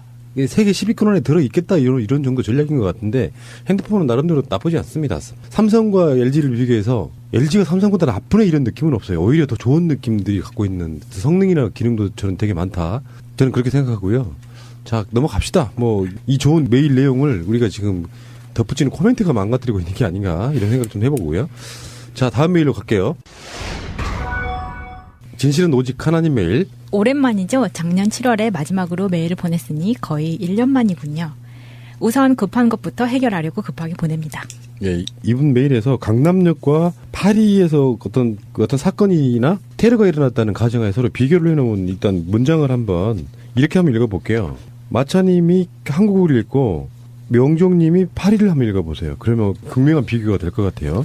강남역에서 파리에서 미친놈이 테러범들이 무고한 시민들을 흉기로 죽였습니다. 총으로 죽였습니다. 사람들은 충격을 받고 공포와 분노를 느꼈습니다. 이슬람을 비난하는 목소리가 커졌습니다. 남성들을 비난하는 목소리가 커졌습니다. 세계 각지에 퍼져 있던 이슬람인들은 겁먹었습니다. 남성들은 겁을 먹었습니다. 이슬람인들은 쿠란은 살인을 금지한다고 외쳤습니다. 남성들은 모든 남성이 여성을 혐오하지 않는다 외칩니다. 보수성이 극대화된 프랑스는 선거 결과 극우당이 선전합니다. 프랑스 테러 사건과 이번 일의 싱크로율이 똑같다고 할 수는 없겠지만 큰 맥락에선 같다고 봅니다. 진미님이 얘기할 때 속으로 이렇게 생각했습니다. 뭔 개소리야. 그러고 나서 며칠을 생각하고 또 생각하고 또 생각했는데요. 그럴 수 있겠구나. 진미님이 페미니스트가 아닌 한 명의 여성으로서의 발언이라면 그 말의 옳고 그름을 떠나 그럴 수 있겠구나. 어마어마한 비놀리는 애교로 넘깁니다. 겁먹은 여성. 남성들의 반응 역시 본능적인 반응이니까 그럴 수 있는 것이다. 논란이 된 에피소드의 문제는 겁먹은 여성과 겁먹은 남성들 간의 문제가 아니라 그 에피소드 자체의 문제라 느꼈습니다. 책임 PD의 잘못이라는 겁니다. 첫째, 허구헌날 언론이 문제라고 하면서 수준 낮은 언론에 여성 혐오라는 단어가 만들어 놓은 프레임을 벗어나지 못했다. 둘째, 푸른 나무 역시 PD가 아닌 남성이었다. 괜히 잘못한 것 없이 주눅 들어있는 남성. 두려움이 커지면 공포가 되고 공포가 뭉치면 분노로 변하고 그 분노가 커질수록 이성은 사라져가고 본능에 충실하게 되고 그 본능적인 분노가 약자를 향하면 그걸 파시즘이라고 하죠. 분노가 용기를 얻어 권력을 향하게 되면 혁명이 되겠죠. 프랑스가 1차 투표에서 극우당을 선택했다가 2차에서 이성을 찾고 극우당을 밀어냈듯이 우리에게 필요한 건 남성이냐 여성이냐가 아니고 사람. 이것이 아닐까요? 조만간 어마어마한 분량의 1년여간의 사유의 결과물을 투하하겠습니다. 오랜만에 와서 진지한 한 사발 들이붓고 갑니다. 자, 책임 PD가 한 말씀 드리겠습니다. 저도 이분과 똑같은 생각으로 그 방송을 접근을 했어요, 처음에. 근데 제가 진미님한테 설득당한 일종의 논리적으로 제압당한 이유는 딱 하나였어요. 나는 그런 사람이 아니니까. 그런 어떤 사회적 분위기에 남성들을 다 욕하지 마라. 남성들은 나쁜 사람들만 있는 게 아니다. 이런 논리로 접근을 하고 그 내용의 편집을 되게 많이 해놨어요. 제가 했던 말 중에 일부러 상당히 다 빼버렸습니다. 그 이유 중에 하나가 그런 거였어요. 그런 쪽으로 이야기 핵심을 짚지 못하고 전반적으로 좋은 게 좋은 거지 보통의 사람들은 그렇지 않아. 남자들은 다 그렇지 않아. 이런 식의 논리로 들이대니까 진짜로 일어날 수 있는 문제의 핵심에 접근하지 못하고 또 덮이더라는 거예요. 진미님의 논리가. 그래서 그 생각을 해보니까 100명이라는 남성들 중에 1명 정도가 그렇게 하는 퍼센테이지라고 할지라도 그 99명의 사람들이 이 한 명을 위해서 양보를 해줘야만 이 사회적 문제가 풀리더라는 거에 제가 설득당한 거거든요. 그런 측면이었다는 말씀을 드릴게요. 그리고 그건 맞는 것 같아요. 저 역시 PD가 가진 남성이었다. 괜히 잘못한 것 없이 주눅 들어있는 남성. 여기서는 이제 그 사건의 어떤 프레임으로 뭐랄까 피해를 당하지 않을 남성이기 때문에 주눅 들어있다기보다는 같은 남성으로서 미안한 그 감정으로 저는 바라보고 싶어요. 뭐 주눅 들어있다기보다는 이런 걸로 내가 왜 주눅이 드나요? 이거는 정말 조심스럽게 제가 말을 꺼낼 건데요. 여성을 가진 사람들도 거기에 빠져들었던 것 같아요, 이번에는. 왜냐하면 성 자체를 너무 약자는 성 없는 약자잖아요. 이게 약자는 그냥 성이 없어요. 그러니까는 남자 성이든 여자 성이든 성이 없는데 여자들도 나는 여자니까는 당할 수도 있다라는 거기에 너무 공포심을 많이 느끼는 걸 봤어요. 나도 만약에 내가 밤에 걸어다니는 걸 두려워하나? 라고 제가 저한테 물어보더라고요. 근데 그때는 저는 성이 없는 그냥 사람이었었던 거예요. 나는 그냥 그러니까 약자로서 다칠 수 있는가라고 내가 나한테 물어봤으면은 다칠 수도 있겠지, 사람으로서. 근데 내가 여자니까는 이라는 것은 생각을 안 해봤던 것 같아요. 근데 이게 제가 이거를 굳이 말을 꺼낸 것은 우리 사회 자체가 너는 여자야, 너는 남자야를 너무 부각시켜주는 것 같아요. 어려서부터. 태생 자체가. 너는 여자니까, 너는 남자니까. 안 한다고 하면서도 정말 예뻐, 씩씩해. 씩씩해는 보통 남자 성을 가진 사람한테 말을 하는 거고, 예뻐는 여자 성을 가진 사람한테 보통 사용하는 그 용어잖아요. 근데 그거 거기부터 벌써 우리는 너는 여자야, 이쁘게 자라라, 너는 남자니까 씩씩하게 자라야지 라는 것을 어려서부터 그걸 세뇌를 시켜줘서 너는 약자가 돼도 괜찮아라는 허락을 어느 정도 주지 않았나라는 생각을 하게 되더라고요. 예. 그러니까는 내가 거기 있었으면 내가 그 피해자가 될 수 있겠구나라는 그 쪽지도 남긴 게 그분들이 뭐 잘못 생각해서가 아니고 나는 여자라는 게 너무나도 깊이, 그러니까 여자가 아니다라는 게 아니에요. 근데 여자니까 나는 약자라는 것은 그건 너무나도 위험한 발언인 것 같아요. 근데 그게 그거예요. 내가 살아온 환경에 대한 기본적으로 나도 모르게 성립되어 있는 내 머릿속에 사고 구조라는 게 그러니까요. 있다고. 예.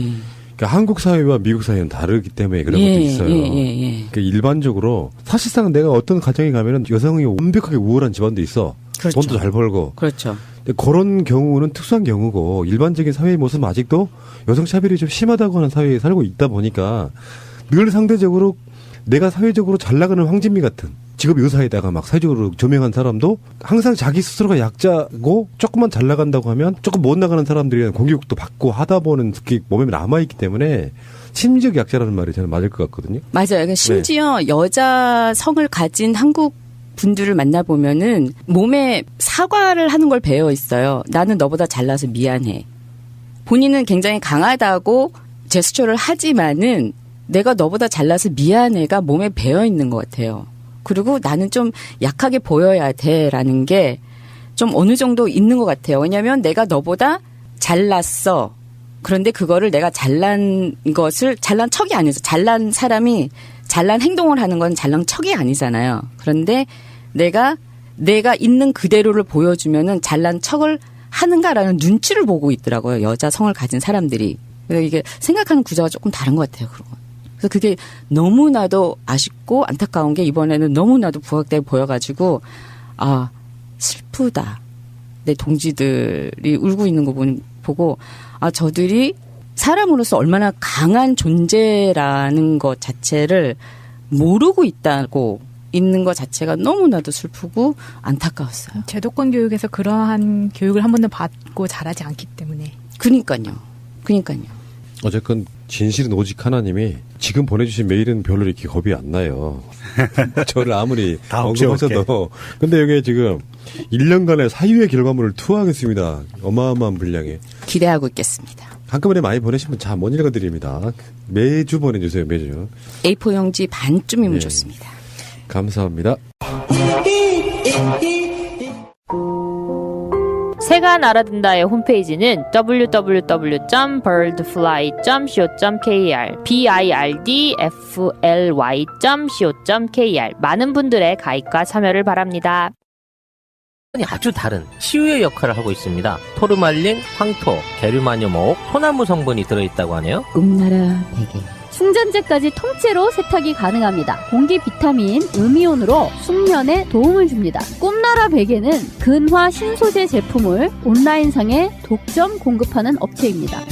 새날 거위의 꿈 힐링 베개 출시 기념 6월 30일까지 할인 혜택을 드립니다. 새날이라고 쓰시면 나노 토르말린 수제 비누를 드립니다. 꿈랜드.com 055-533-9088 쇼앤 침대에서 사용하시면 더욱 맛있게 주무실 수 있습니다. 고민 좀 해봤어? 잠을 잘 자야 큰일을 하지. 그게 쉽지가 않거든요.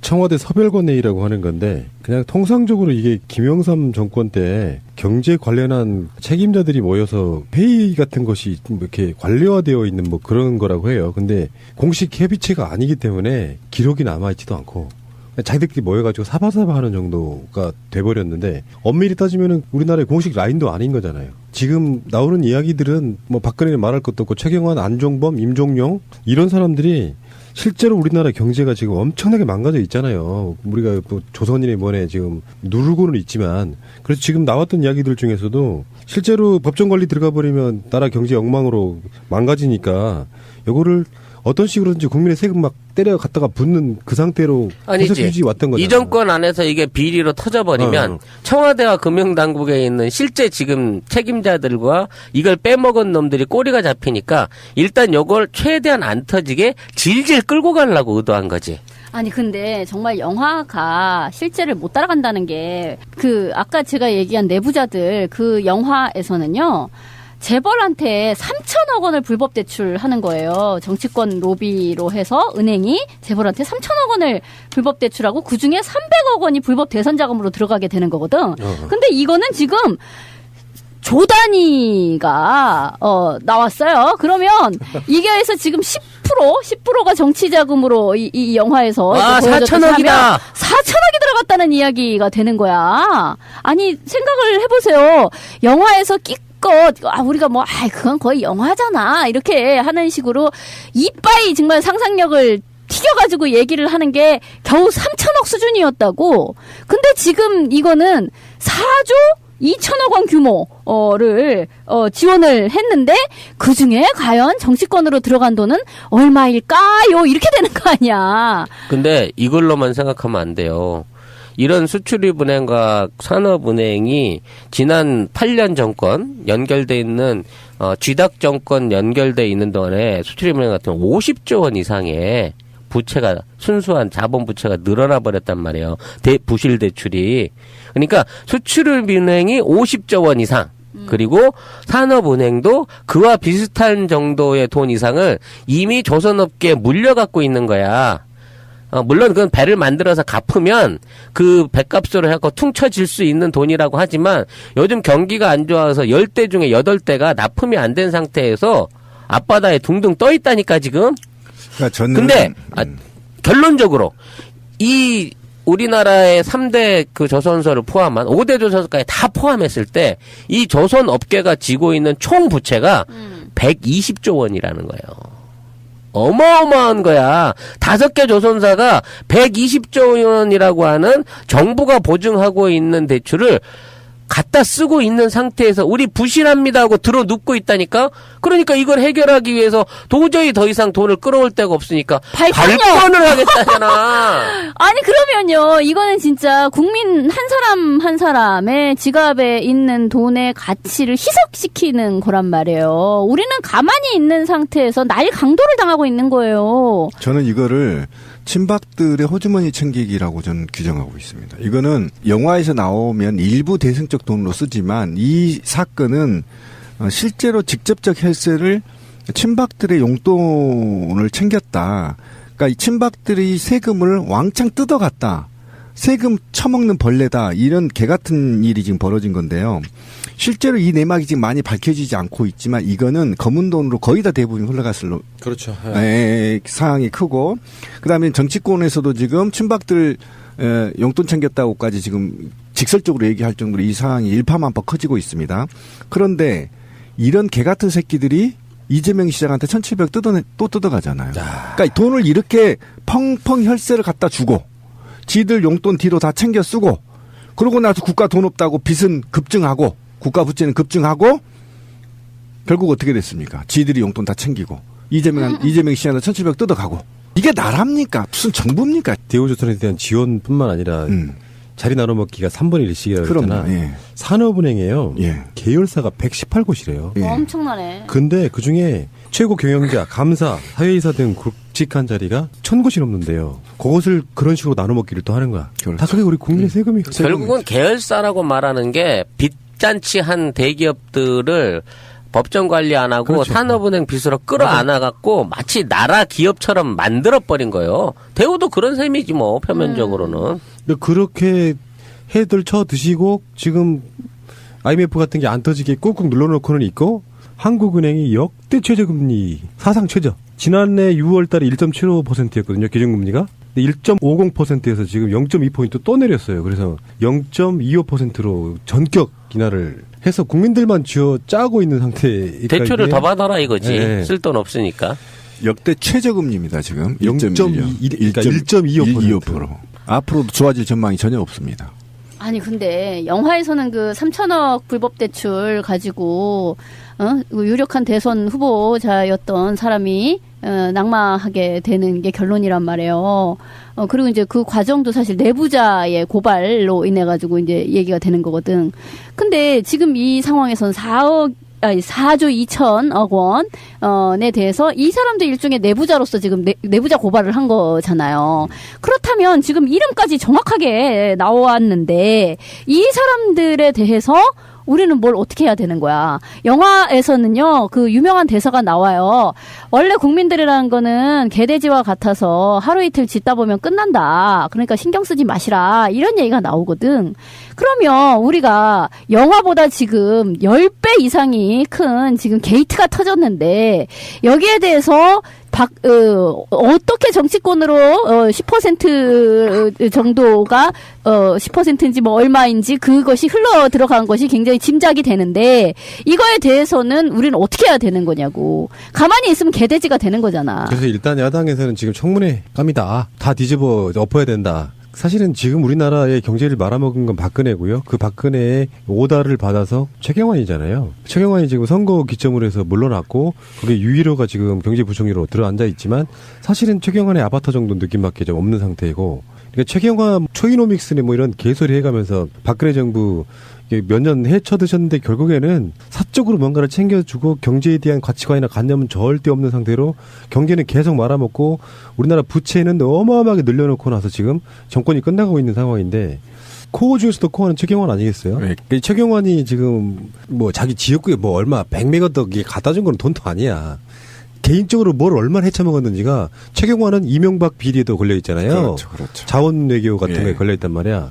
최경환을 우리가 왜 얼마 전에 인터뷰했던 참여연대에서는 최경환 운전기사 정탁 문제도 나왔지 않습니까? 네, 맞아요. 전혀 조사조차 받지 않고 오히려 양심 선언했던 사람이 지금 법적으로 공공한 이슈에 처해져 버린 상황. 이런 걸 보고 있으면은 정말 비리의 핵심 중의 핵심은 박근혜 정권에서는 그중에 한 명은 딱 최경환이라고 보는 게 맞을 것 같아요. 예. 저는 이제 이런 얘기를 좀 해보고 싶어요. 국민적 시각에서 이 사건을 어떻게 바라봐야 되는 거냐. 그러니까 홍기택이 산업은행에 당시 조선해양 지원금과 구조조정 비용과 관련해서 비리를 이제 폭로한 것이 과연 그럼 홍기택이 국민을 위한 거냐? 저는 아니라고 보는 겁니다. 그러니까 산업은행이 궁지에 몰리고 산업은행이 지금 구조조정에 직면해 있기 때문에 산업은행을 보호하는 차원에서 과거 산업은행장의 출신으로서 보호 차원이라는 겁니다. 저는 이것도 금융 마피아라고 생각합니다. 홍기택도. 그렇죠. 그때는 씨발 존나게 쳐퍼먹고 지도 받을 만큼 연봉 다 쳐 받아먹고 떡거물이 좀 네, 있었겠지. 떡거물 좀 다 쳐먹고 이제 와서 하는 것은 권력에서부터 산업은행을 보호하기 위한 폭로지 사실상 현 정부를 타격점을 두고 있는 게 아니라는 것입니다. 그래서 이거를 한번 터뜨리고 나서 현 정부의 실세들 너 왜 그래 새끼야 전화할 거 아니야. 그러면 협상 카드입니다. 이게 산업은행을 살리기 위한. 이런 개 같은 지들만의 카르텔에서 놀아 안 바뀝니다. 이재명 시장의 복지 관련한 돈 뺏어가는 거. 주접한 새끼들이죠. 그거 보고 있다가 요거 보고 있으니까. 돈도 아니잖아요. 이게 인면수심이라는 게 이런 거잖아요. 정말 자기네 당 출신 지자체장이 빚더미로 만들어 놓은 것을 열심히 뭔가 아끼고 쫄라가지고 뭔가 만들어서 복지 조금 해보겠다니까 그 돈 뺏어가는 놈들이. 이런 짓거리는 국민의 세금 눈먼 짓거리 엄청 해대고 있잖아요. 자격도 없어요. 얘들은 지금 이것은 예를 들면 만약에 내가 신이고 어떤 권력을 주는 당사자라면 바로 회수를 해야 되는 상황이에요. 난 이 최경환이 이 아이를 잡아다 강화문에서 돈으로 뺨을 한 대 때려버리고 싶어요. 진짜. 돈으로요? 네, 돈으로 때려서 죽여버리는 거야. 아, 쓰레기 같은 새끼들만. 근데요, 왜, 최근에 이제 이런 내부 고발에 대한 영화들이 꽤 많이 나와요. 그렇죠. 내부자들도 그렇고, 성남 변호사도 그렇고. 근데 그게요, 신비님 얘기하는 것처럼 정말 정의로운 사람이어가지고, 그 안에서 내부 고발을 하는 식의 이야기가 아니에요. 그렇죠. 자기도 그 안에 이렇게 한 일원으로서 단물 빨 거 빨고, 뭐 이런 식으로 살아왔지만, 그 어떤 미묘한 빡침에 의해 가지고, 이거를 내가 정말 확 고발을 해버리고야 말겠다. 내가 더 망하더라도 이런 식의 꽤 나오는 거예요. 그러니까 무슨 정의로운 사람이 있어가지고 그 안에서 뭘 참을 수가 없어서 국민을 위해 어떻게 한다. 이거는요 굉장히 좀 뭐랄까 고전적인 서사이고요. 다 비슷비슷한 인간들과 비슷비슷한 욕망을 가진 사람들이 거기 모여 있지만 그 와중에도 어떤 빡침은 일어난다는 거야. 그래서 고균열 속에서만 이런 진실이 하나씩 밝혀진다는 거죠. 그렇죠. AIIB 부총재는 우리나라에서 컨트롤 못 하나 보죠? 못하죠. 이미 UN 사무총장과 비슷한 반열에 간 거죠, 뭐. 중국의 영향력이 크겠죠. 그래서 정권이 바뀔 거라고 생각도 했던 측면이 있을 것 같습니다. 이제 그러니까 산업은행이 이제 권력으로부터 살아남기 위한 자구책인 거죠.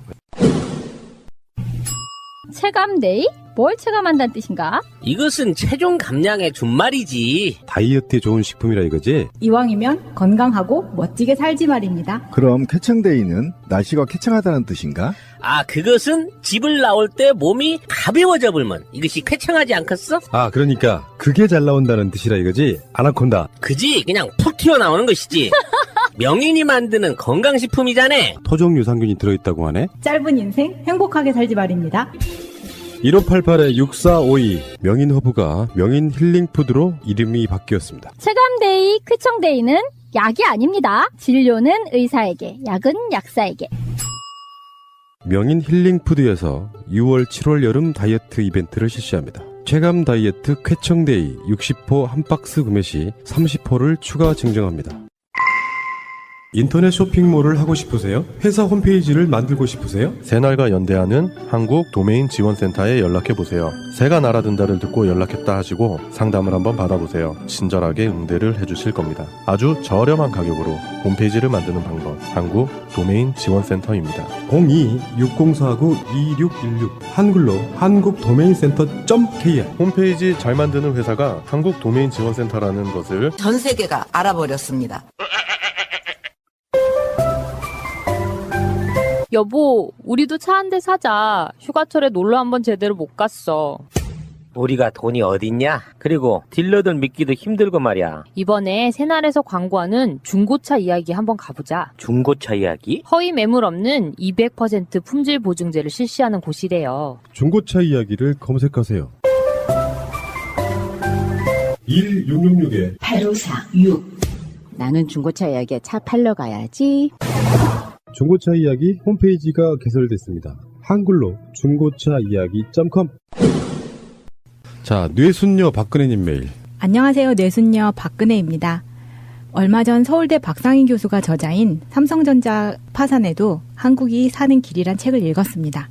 읽기 좋은 책이더군요. 두껍지도 않고 서술도 참 쉽더군요. 고수는 쉽게 쓴다더니 맞는 말 같아요. 저자인 박상인 교수는 노키아 몰락과 삼성전자 몰락을 비교해서 시나리오를 풀어나갔습니다. 일단 노키아 얘기를 간단히 하면 노키아는 80년대 말 부동산 거품 붕괴와 소련 붕괴로 이미 부도 위기로 몰렸습니다. 당시 대표가 자살하는 비극도 겪었더군요. 고인의 명복을 빕니다. 그러나 유럽 통합이 이루어지며 GSM이 유럽 표준이 되어 재기의 발판을 맞이합니다.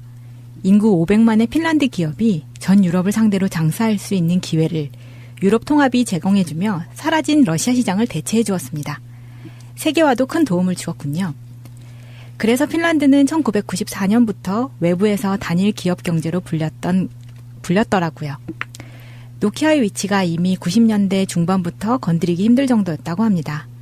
이런 노키아는 90년대 말 에릭슨을 제치고 세계 1위의 휴대폰 회사가 되었습니다. 그러나 이런 세계 최강 기업도 애플이 아이폰을 발표한 2007년부터 아문이 드리우죠. 결국은 2013년 휴대폰 부문을 매각하고 맙니다. 몰락하고 만 겁니다. 이 노키아가 삼성전자와 매우 비슷하다고 합니다. 국내 총생산 대비 부가가치 비중도 둘이 비슷하고 조세 납부 비중도 비슷하고 국내 수출 비중도 비슷하고 그래서 노키아 몰락 당시를 기준으로 시뮬레이션을 돌려보았습니다. 노키아는 휴대폰 부문 매각 당시 주가가 고점 당시 90% 하락했습니다. 이걸 기준으로 삼성전자의 주가 90% 하락으로 돌려보니 삼성전자의 주식을 들고 있는 국민연금도 치명타를 입고 삼성생명과 삼성화재가 파산하고 삼성전기, 삼성 SDI가 치명타를 입더군요. 그리고 70% 하락으로 돌려보았더니 그래도 삼성그룹 전체가 파산하는 걸로 나오더군요. 혹자는 삼성은 노키아와 달리 한쪽으로 몰빵한 기업이 아니라고 반문할지 모릅니다. 예전에는 그랬습니다. 10년 전 삼성전자는 확실히 황금 분할 기업이었습니다. 하지만 지금은 휴대전화 부문이 바로 삼성전자입니다. 2013년 당시 영업이익의 70%가 여기서 나왔습니다. 매출도 나머지 사업부를 다 합친 것보다 스마트폰 사업 부분이 더 큽니다. 문제는 다른 사업부와 다른 계열사도 삼성전자의 성장과 함께 연명해왔다는 겁니다. 삼성 디스플레이의 액정 표시 장치가 만약 갤럭시가 완전 몰락하고도 살아남을까요? 삼성 디스플레이 매출의 50% 이상이 삼성전자와의 내부 거래입니다. 삼성전기나 삼성 SDI도 갤럭시에 들어가는 배터리나 나머지 부품을 공급하며 상당한 내부 거래로 살아가는 회사입니다. 갤럭시가 무너지면 이 두 계열사도 파산 시나리오에 들어가 있습니다. 더군다나 삼성전자의 사업부 중 그나마 잘 나가는 반도체는 사이클이 확실한 사업입니다. 잘 되면 엄청난 수익을 거두지만 비수기에는 막대한 손실을 내는 분야입니다. 여기는 머니게임 분야입니다. 평상시에 현금을 두둑히 비축하고 있다가 메모리 반도체 가격이 제조 원가로 내려가는 상황에서도 물량 공세로 버텨내야 하는 업종으로 현금 비축이 필수입니다. 저자인 박상인 교수가 그리는 최악의 시나리오가 바로 반도체 사이클상 비수기로 적자를 보는데 갤럭시가 노키아처럼 붕괴하는 상황입니다. 이게 과연 카산드라적 예언만은 아닌 것 같습니다. 지난 1997년에도 반도체 대폭락으로 우리나라가 무역수지가 수백억 달러의 적자인데 동남아 금융위기까지 겹치면서 외환위기로 간 것입니다. 삼성전자의 가전사업부, 이건희가 매각 대상으로 지정해 팔 곳 알아보라고 한 곳입니다. TV사업부는 간신히 적자만 면하는 사업부로 그냥 삼성의 전통으로 갖고 가는 곳입니다. 결국은 반도체와 휴대폰입니다. 그런데 이게 다 붕괴한다면 삼성이 반도체 비수기와 갤럭시 붕괴가 동시에 겹치면 우리나라 자산시장이 붕괴한다고 합니다. 그러면 그 전에 외국인 투자자들이 모두 한국 시장에서 철수한다고 합니다. 결론은 한국은 IMF의 구제금융 신청으로 간다고 하더군요. 삼성전자는 2013년 매출의 정점에 도달한 후 2014년 매출액이 처음으로 감소했습니다. 당시는 그러려니 했죠. 그러나 다시 2015년에도 2014년보다 매출이 감소했습니다. 더군다나 실업률에 끼치는 영향은 파괴적입니다. 수많은 하청업체들이 있습니다. 줄도산이 불가피합니다. 박상인 교수의 시뮬레이션상 실업률이 7.1% 올라간다고 합니다. 파멸적 결론이더군요. 으스스해요. 삼성그룹은 모든 계열사가 상호 출자로 연결되는 기업입니다. 삼성전자 주가 대폭락은 삼성그룹 전 계열사가 엄청난 소실을 입는다는 겁니다. 노키아는 지배구조가 이렇지 않아 무너져도 핀란드가 외환위기로 가지는 않았습니다. 저를 비관론자로 비난하셔도 좋습니다. 받아들이겠습니다. 하지만 삼성전자의 갤럭시 붕괴 이후 외환 위기를 저는 믿습니다. 삼성전자 붕괴 가능성을 보는 팁을 하나 알려드리죠. 노키아가 무너지기 전 이상한 징후가 발견되었다고 합니다. 노키아는 중저가 폰의 강점을 갖고 전 세계에 같은 플랫폼으로 휴대폰을 생산해 생산 단가가 세계에서 가장 낮았습니다. 생산성도 대단히 높았죠. 그런데 노키아가 갖고 있는 중저가 폰 분야에 중국과 인도의 로컬 업체가 도전해 그 시장을 뺏어와 노키아의 수익성이 아이폰 등장 전부터 이상 징후를 보여 노키아 경영진이 긴장하고 있었다고 합니다. 오히려 당시 휴대폰 분야의 최고 비싼 가격을 자랑하던 삼성전자는 이런 위기를 피할 수가 있었죠. 아이러니입니다. 지금의 삼성전자도 고가폰은 아이폰에게 완패하고 중고가 폰을 점유하고 있습니다. 스마트폰 수익의 92%를 애플이 독식하고 있습니다. 그런데 중국의 로컬 업체들이 삼성전자를 작년에 중국 시장에서 시장 점유율 5위로 밀어냈습니다. 과연 삼성이 2014년 당시 시장 점유율 1위의 위상을 중국에서 찾아올까요? 저는 아니라고 봅니다. 참고로 하나 더 알려드리죠. LG전자의 2015년 중국 시장 스마트폰 점유율은 0.1%입니다. LG전자는 중국 스마트폰 시장 점유율 조사에서 아예 자취를 감추었습니다. 삼성이 포지션을 취하고 있는 중고가 폰에 중국의 도전이 거세요. 이미 중국 시장에서 밀려났고 관건은 미국 시장과 유럽 시장에서도 밀려날 것인가 하는 겁니다.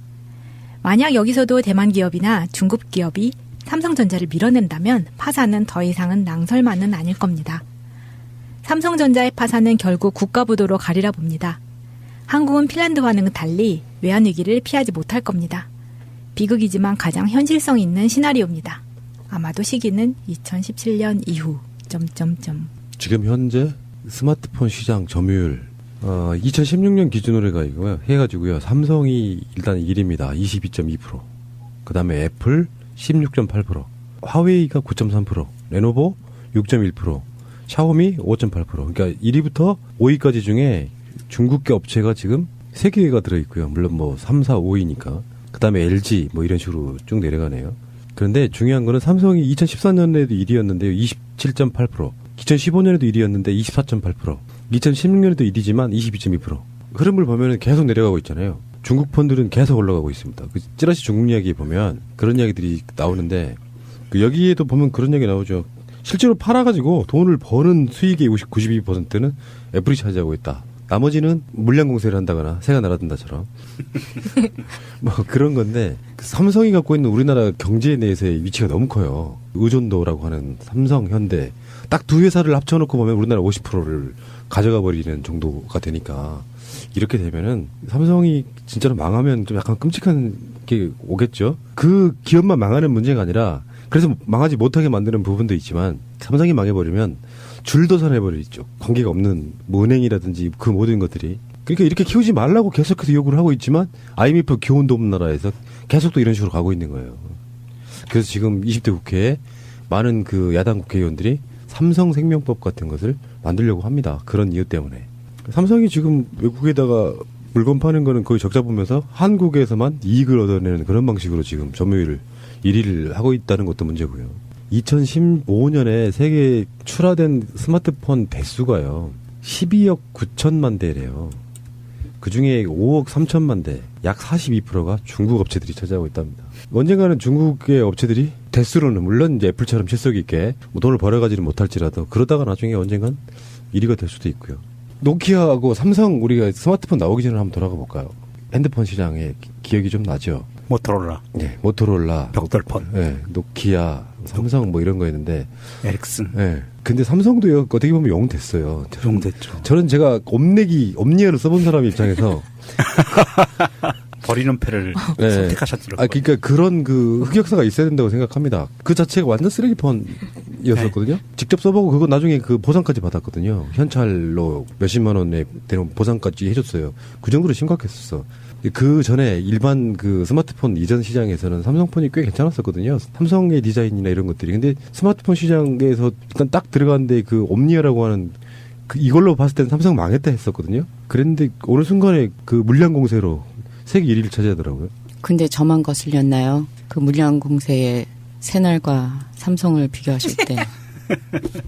셀프 디스. 셀프 디스도 어느 정도 하셔야죠. 남들이 깔 걸 미리 까버렸어. 피해가 온다. 근데 미리 까서 까지 못하게. 네, 미리 까셨는데 기분은 참. 그러니까 좀 거시기했어. 아직도 그런 댓글이 달려서 한번 해본 소리예요. 정말 PD가 그렇게 생각했어요. 그 화웨이 폰 같은 경우는요, 우리나라에 들어와 있는 다이소 같은 데서 팔아요. 그 정도. Y 시리즈. 네. 예. 거기 같은 데서 팔아. 공짜 폰, 영원 폰. 선불폰이죠, 그거 원래. 아니요, 선불 아닌데도 영원이에요. 그래요? 예. 선불로도 하지만 이게 약정하고 영원입니다. 근데 요즘에는 전화의 품질 차이는 없는 것 같고 아주 기본적인 기능, 스마트한 기능이 어느 게 강하냐 이런 건데 아이폰만 쓴 사람은 안드로이드가 왜 안 좋은지를 모르고요. 우리는 삼성 같은 폰이. 그리고 안드로이드만 써본 사람은 아이폰이 왜 좋은지를 몰라요. 이게 문제야. 완전 벽 같은 게 있잖아요. 그렇죠. 네. 그들이 왜 거기에 그렇게 열광하는지 서로 모르니까 그냥 저들은 저거를 쓰고 있는구나. 그래, 다르구나. 운영 체계가 완전히 다르니까 그렇죠. 저 같은 경우에는 안드로이드는 전혀 써본 적이 없어서 이 뭐 패턴 푸는 것부터 아예 너무 생소해요. 사실은 카피잖아요, 안드로이드가. 그렇죠. 그 모든 것들의 카피라고 저는 봐요. iOS의 카피. 코어를 지금 정복하지 못하는 것 같은 느낌. 그 핵심은 아이폰은 폐쇄성에 있고요. 네.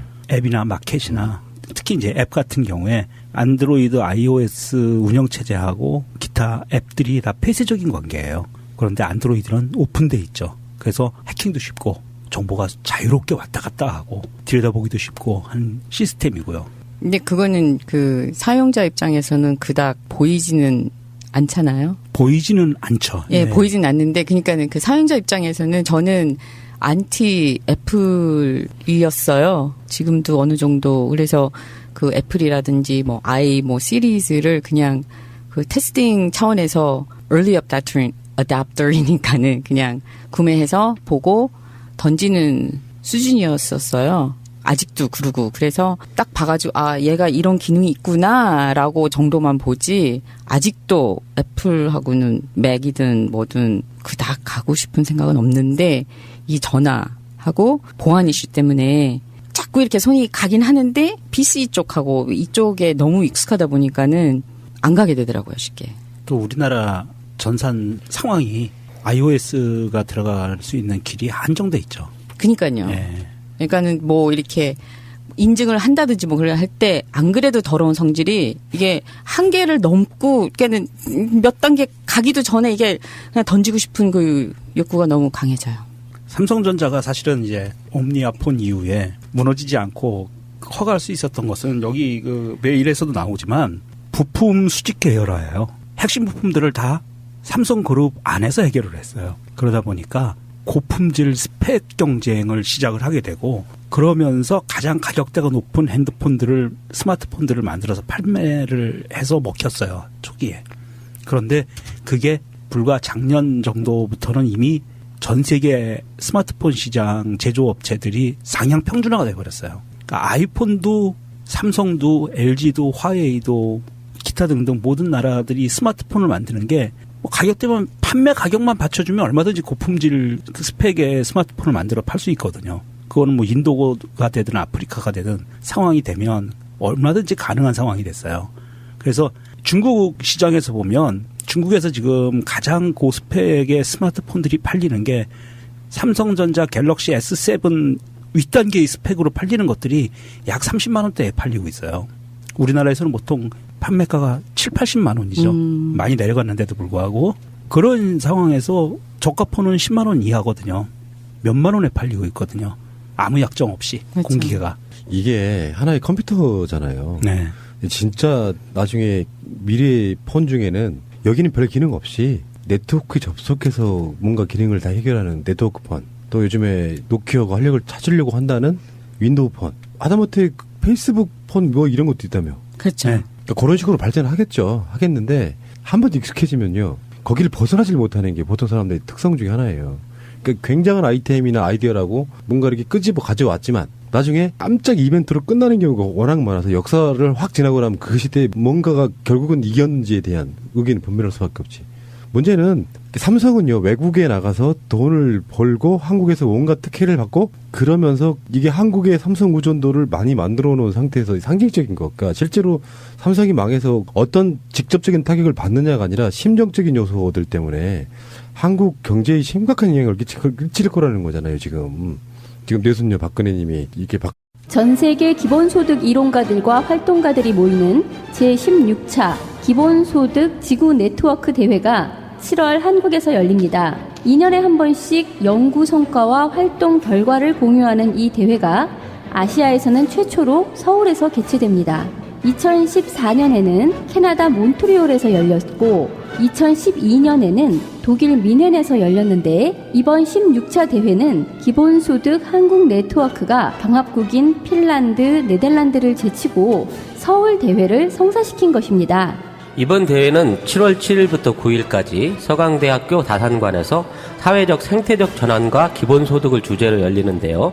내년부터 기본소득 실험이 예정된 핀란드의 얀 오토 안데르손, 기본소득 운동의 핵심 이론가 필립판 파레이스, 기본소득을 열렬히 지지하는 독일 연방의원 카티아 키핑, 1970년대 캐나다 민컨 실험을 통해 기본소득이 건강에도 좋다는 걸 분석한 에블린 포르제, 나미비아 기본소득 실험을 주도한 제파니아 카미타 나미비아 장관 등 내노라하는 전세계 인사들이 한국에 옵니다. 7월 4일부터 10일까지 콘서트, 영화제, 퍼포먼스 등 2016년 기본소득 주간 행사가 펼쳐지고 7월 7일부터 9일까지 본 행사가 열립니다. 서울에서 열리는 기본소득 지구 네트워크 대회에 참가 신청하세요. BIEN2016.org.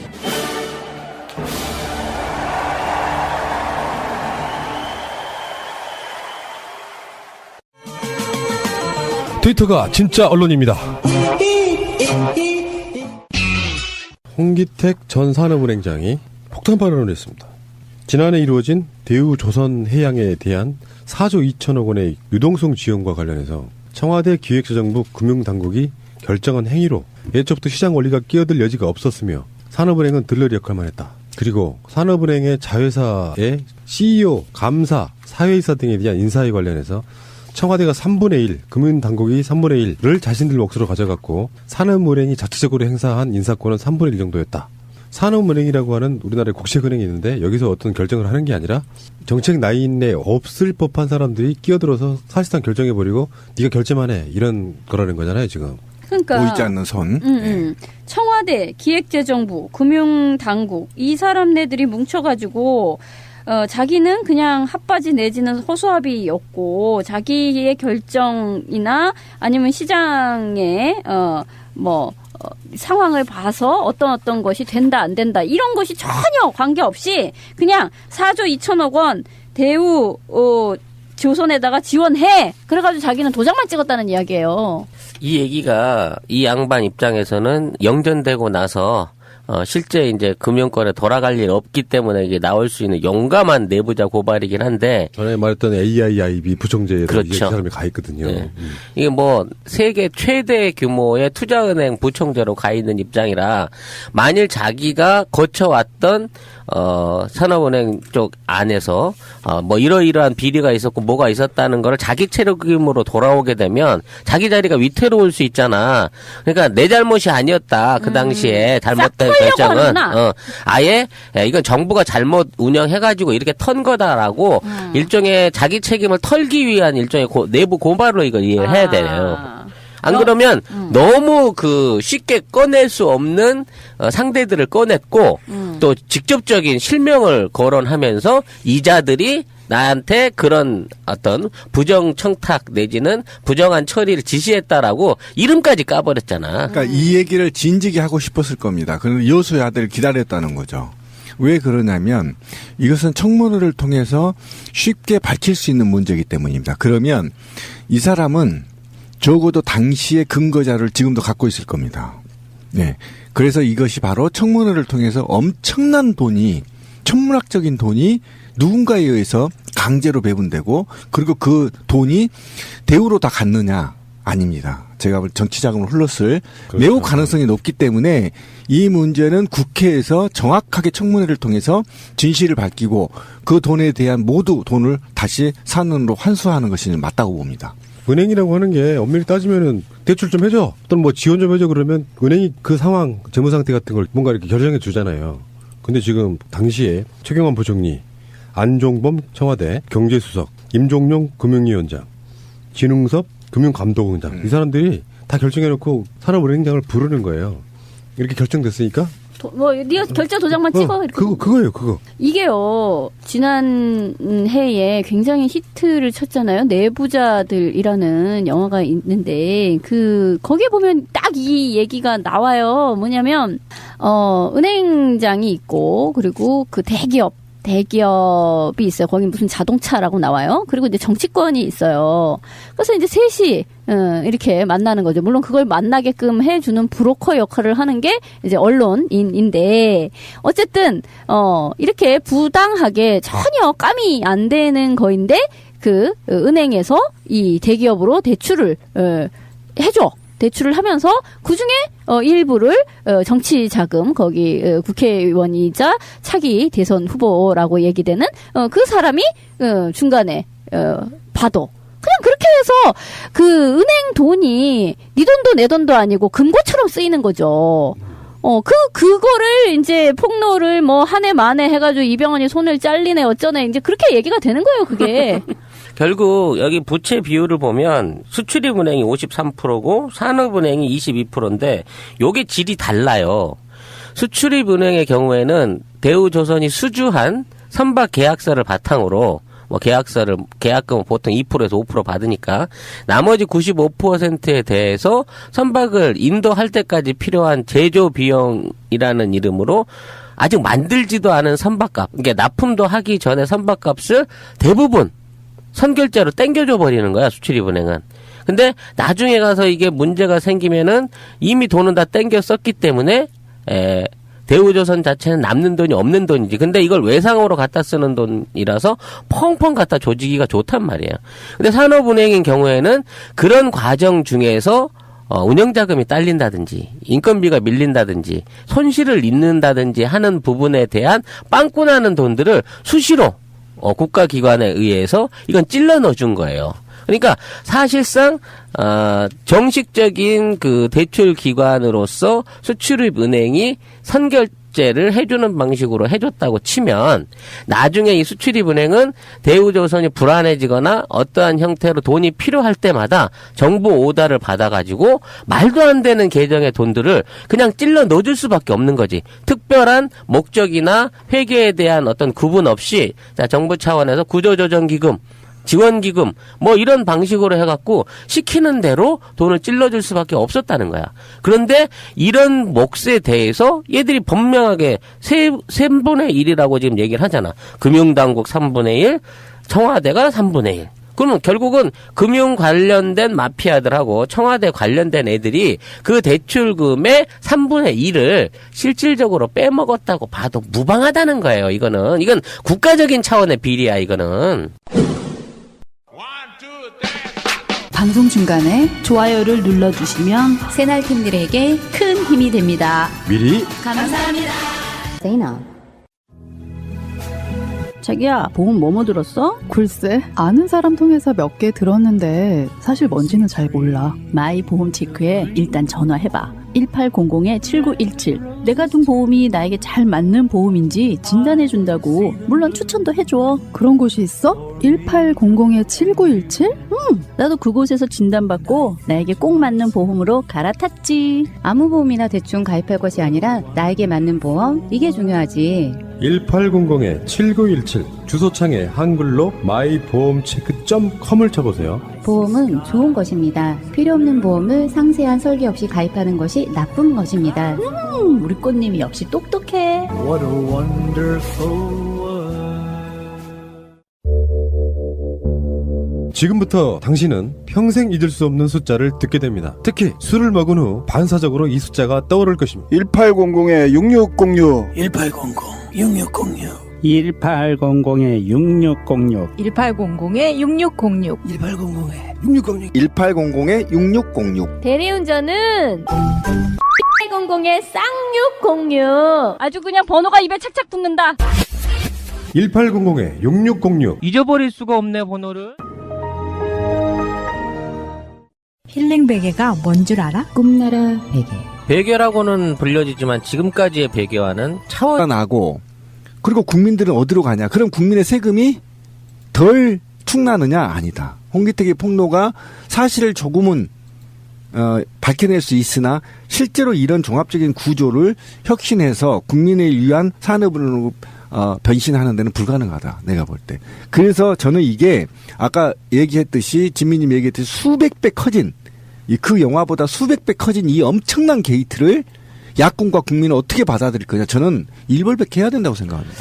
지금 반드시 이 진실을 야권이 밝혀서 여기에 관해서 친박들한테 들어간 돈 전부 다 회수해서 국고로 환수해야 된다. 저는 이렇게 봐요. 사실 여기에 이제 신비님 말씀에 보충을 좀 하자면 산업은행은 일반적인 그 개인 금융을 하는 게 아니라 국가 지원으로 해서 대기업이나 이제 국가가 지정받아서 필요로 한 기업들을 향해서 이것들을 대출하기 때문에 사실 대출 명목이 굉장히 간소합니다. 일반 은행에 비해서. 거래처가 몇 군데 없다는 거죠.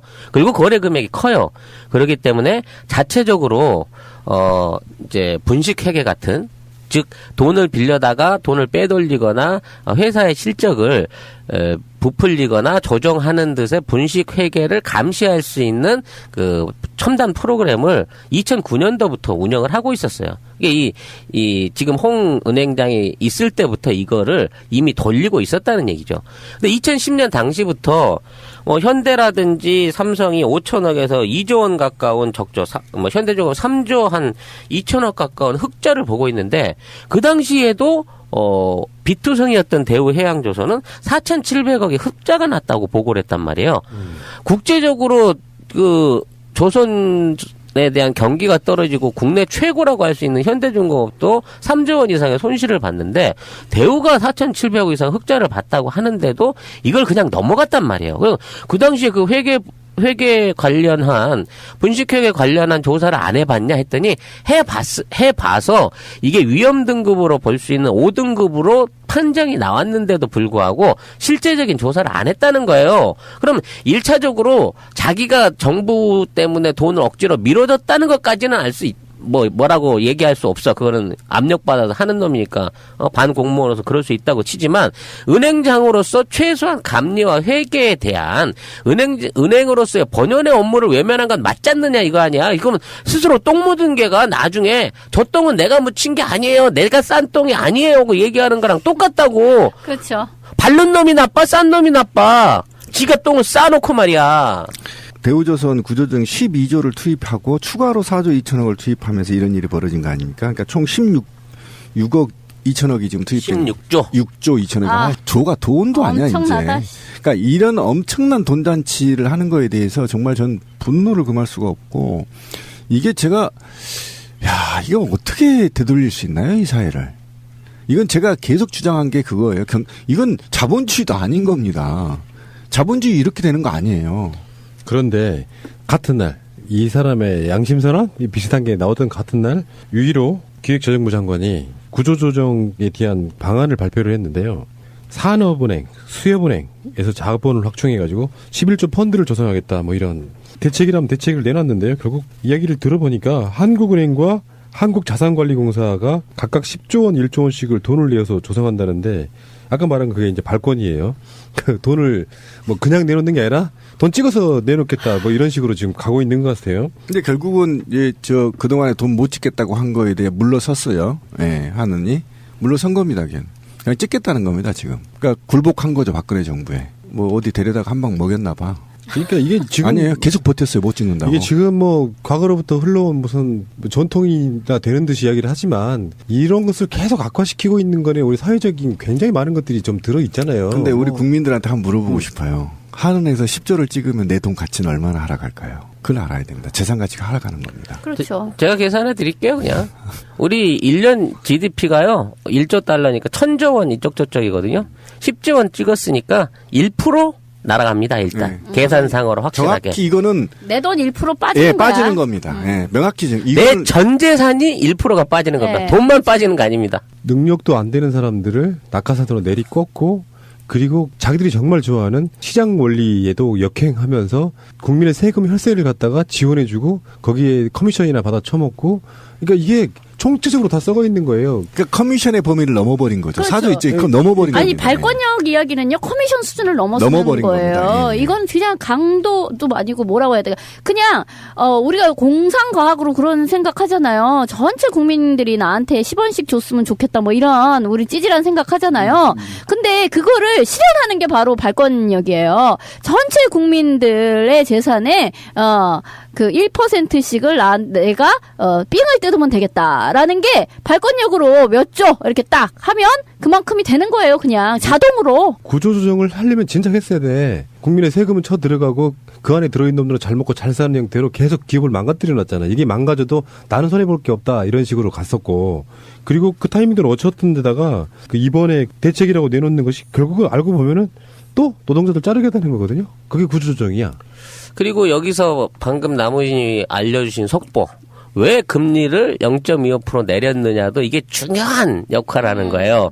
이 0.25%를 내림으로 인해서 시중 안에서 대출이 높아지게 되고, 그렇지. 그만큼 돈이 늘어남으로 인해서 통화 가치가 떨어지는 부분이 또 생깁니다. 그렇죠. 이걸로 물타기를 하는 거죠. 그렇죠. 금리를 내려서 지금 있는 통화 가치가 낮아진 거다. 돈의 유동성이 늘어나므로 이런 개수작을 부리기 위해서 내려놓고 이미 발권을 진행해서 이 돈을 쏟아붓겠죠. 우리 같은 서민들은 못 느끼지만 얼만큼 나라를 망가뜨리고 있는지가 정말 아주 디테일하게 이게 보이고 있는 상태여서 대우조선인의 이렇게 나오는 거고요.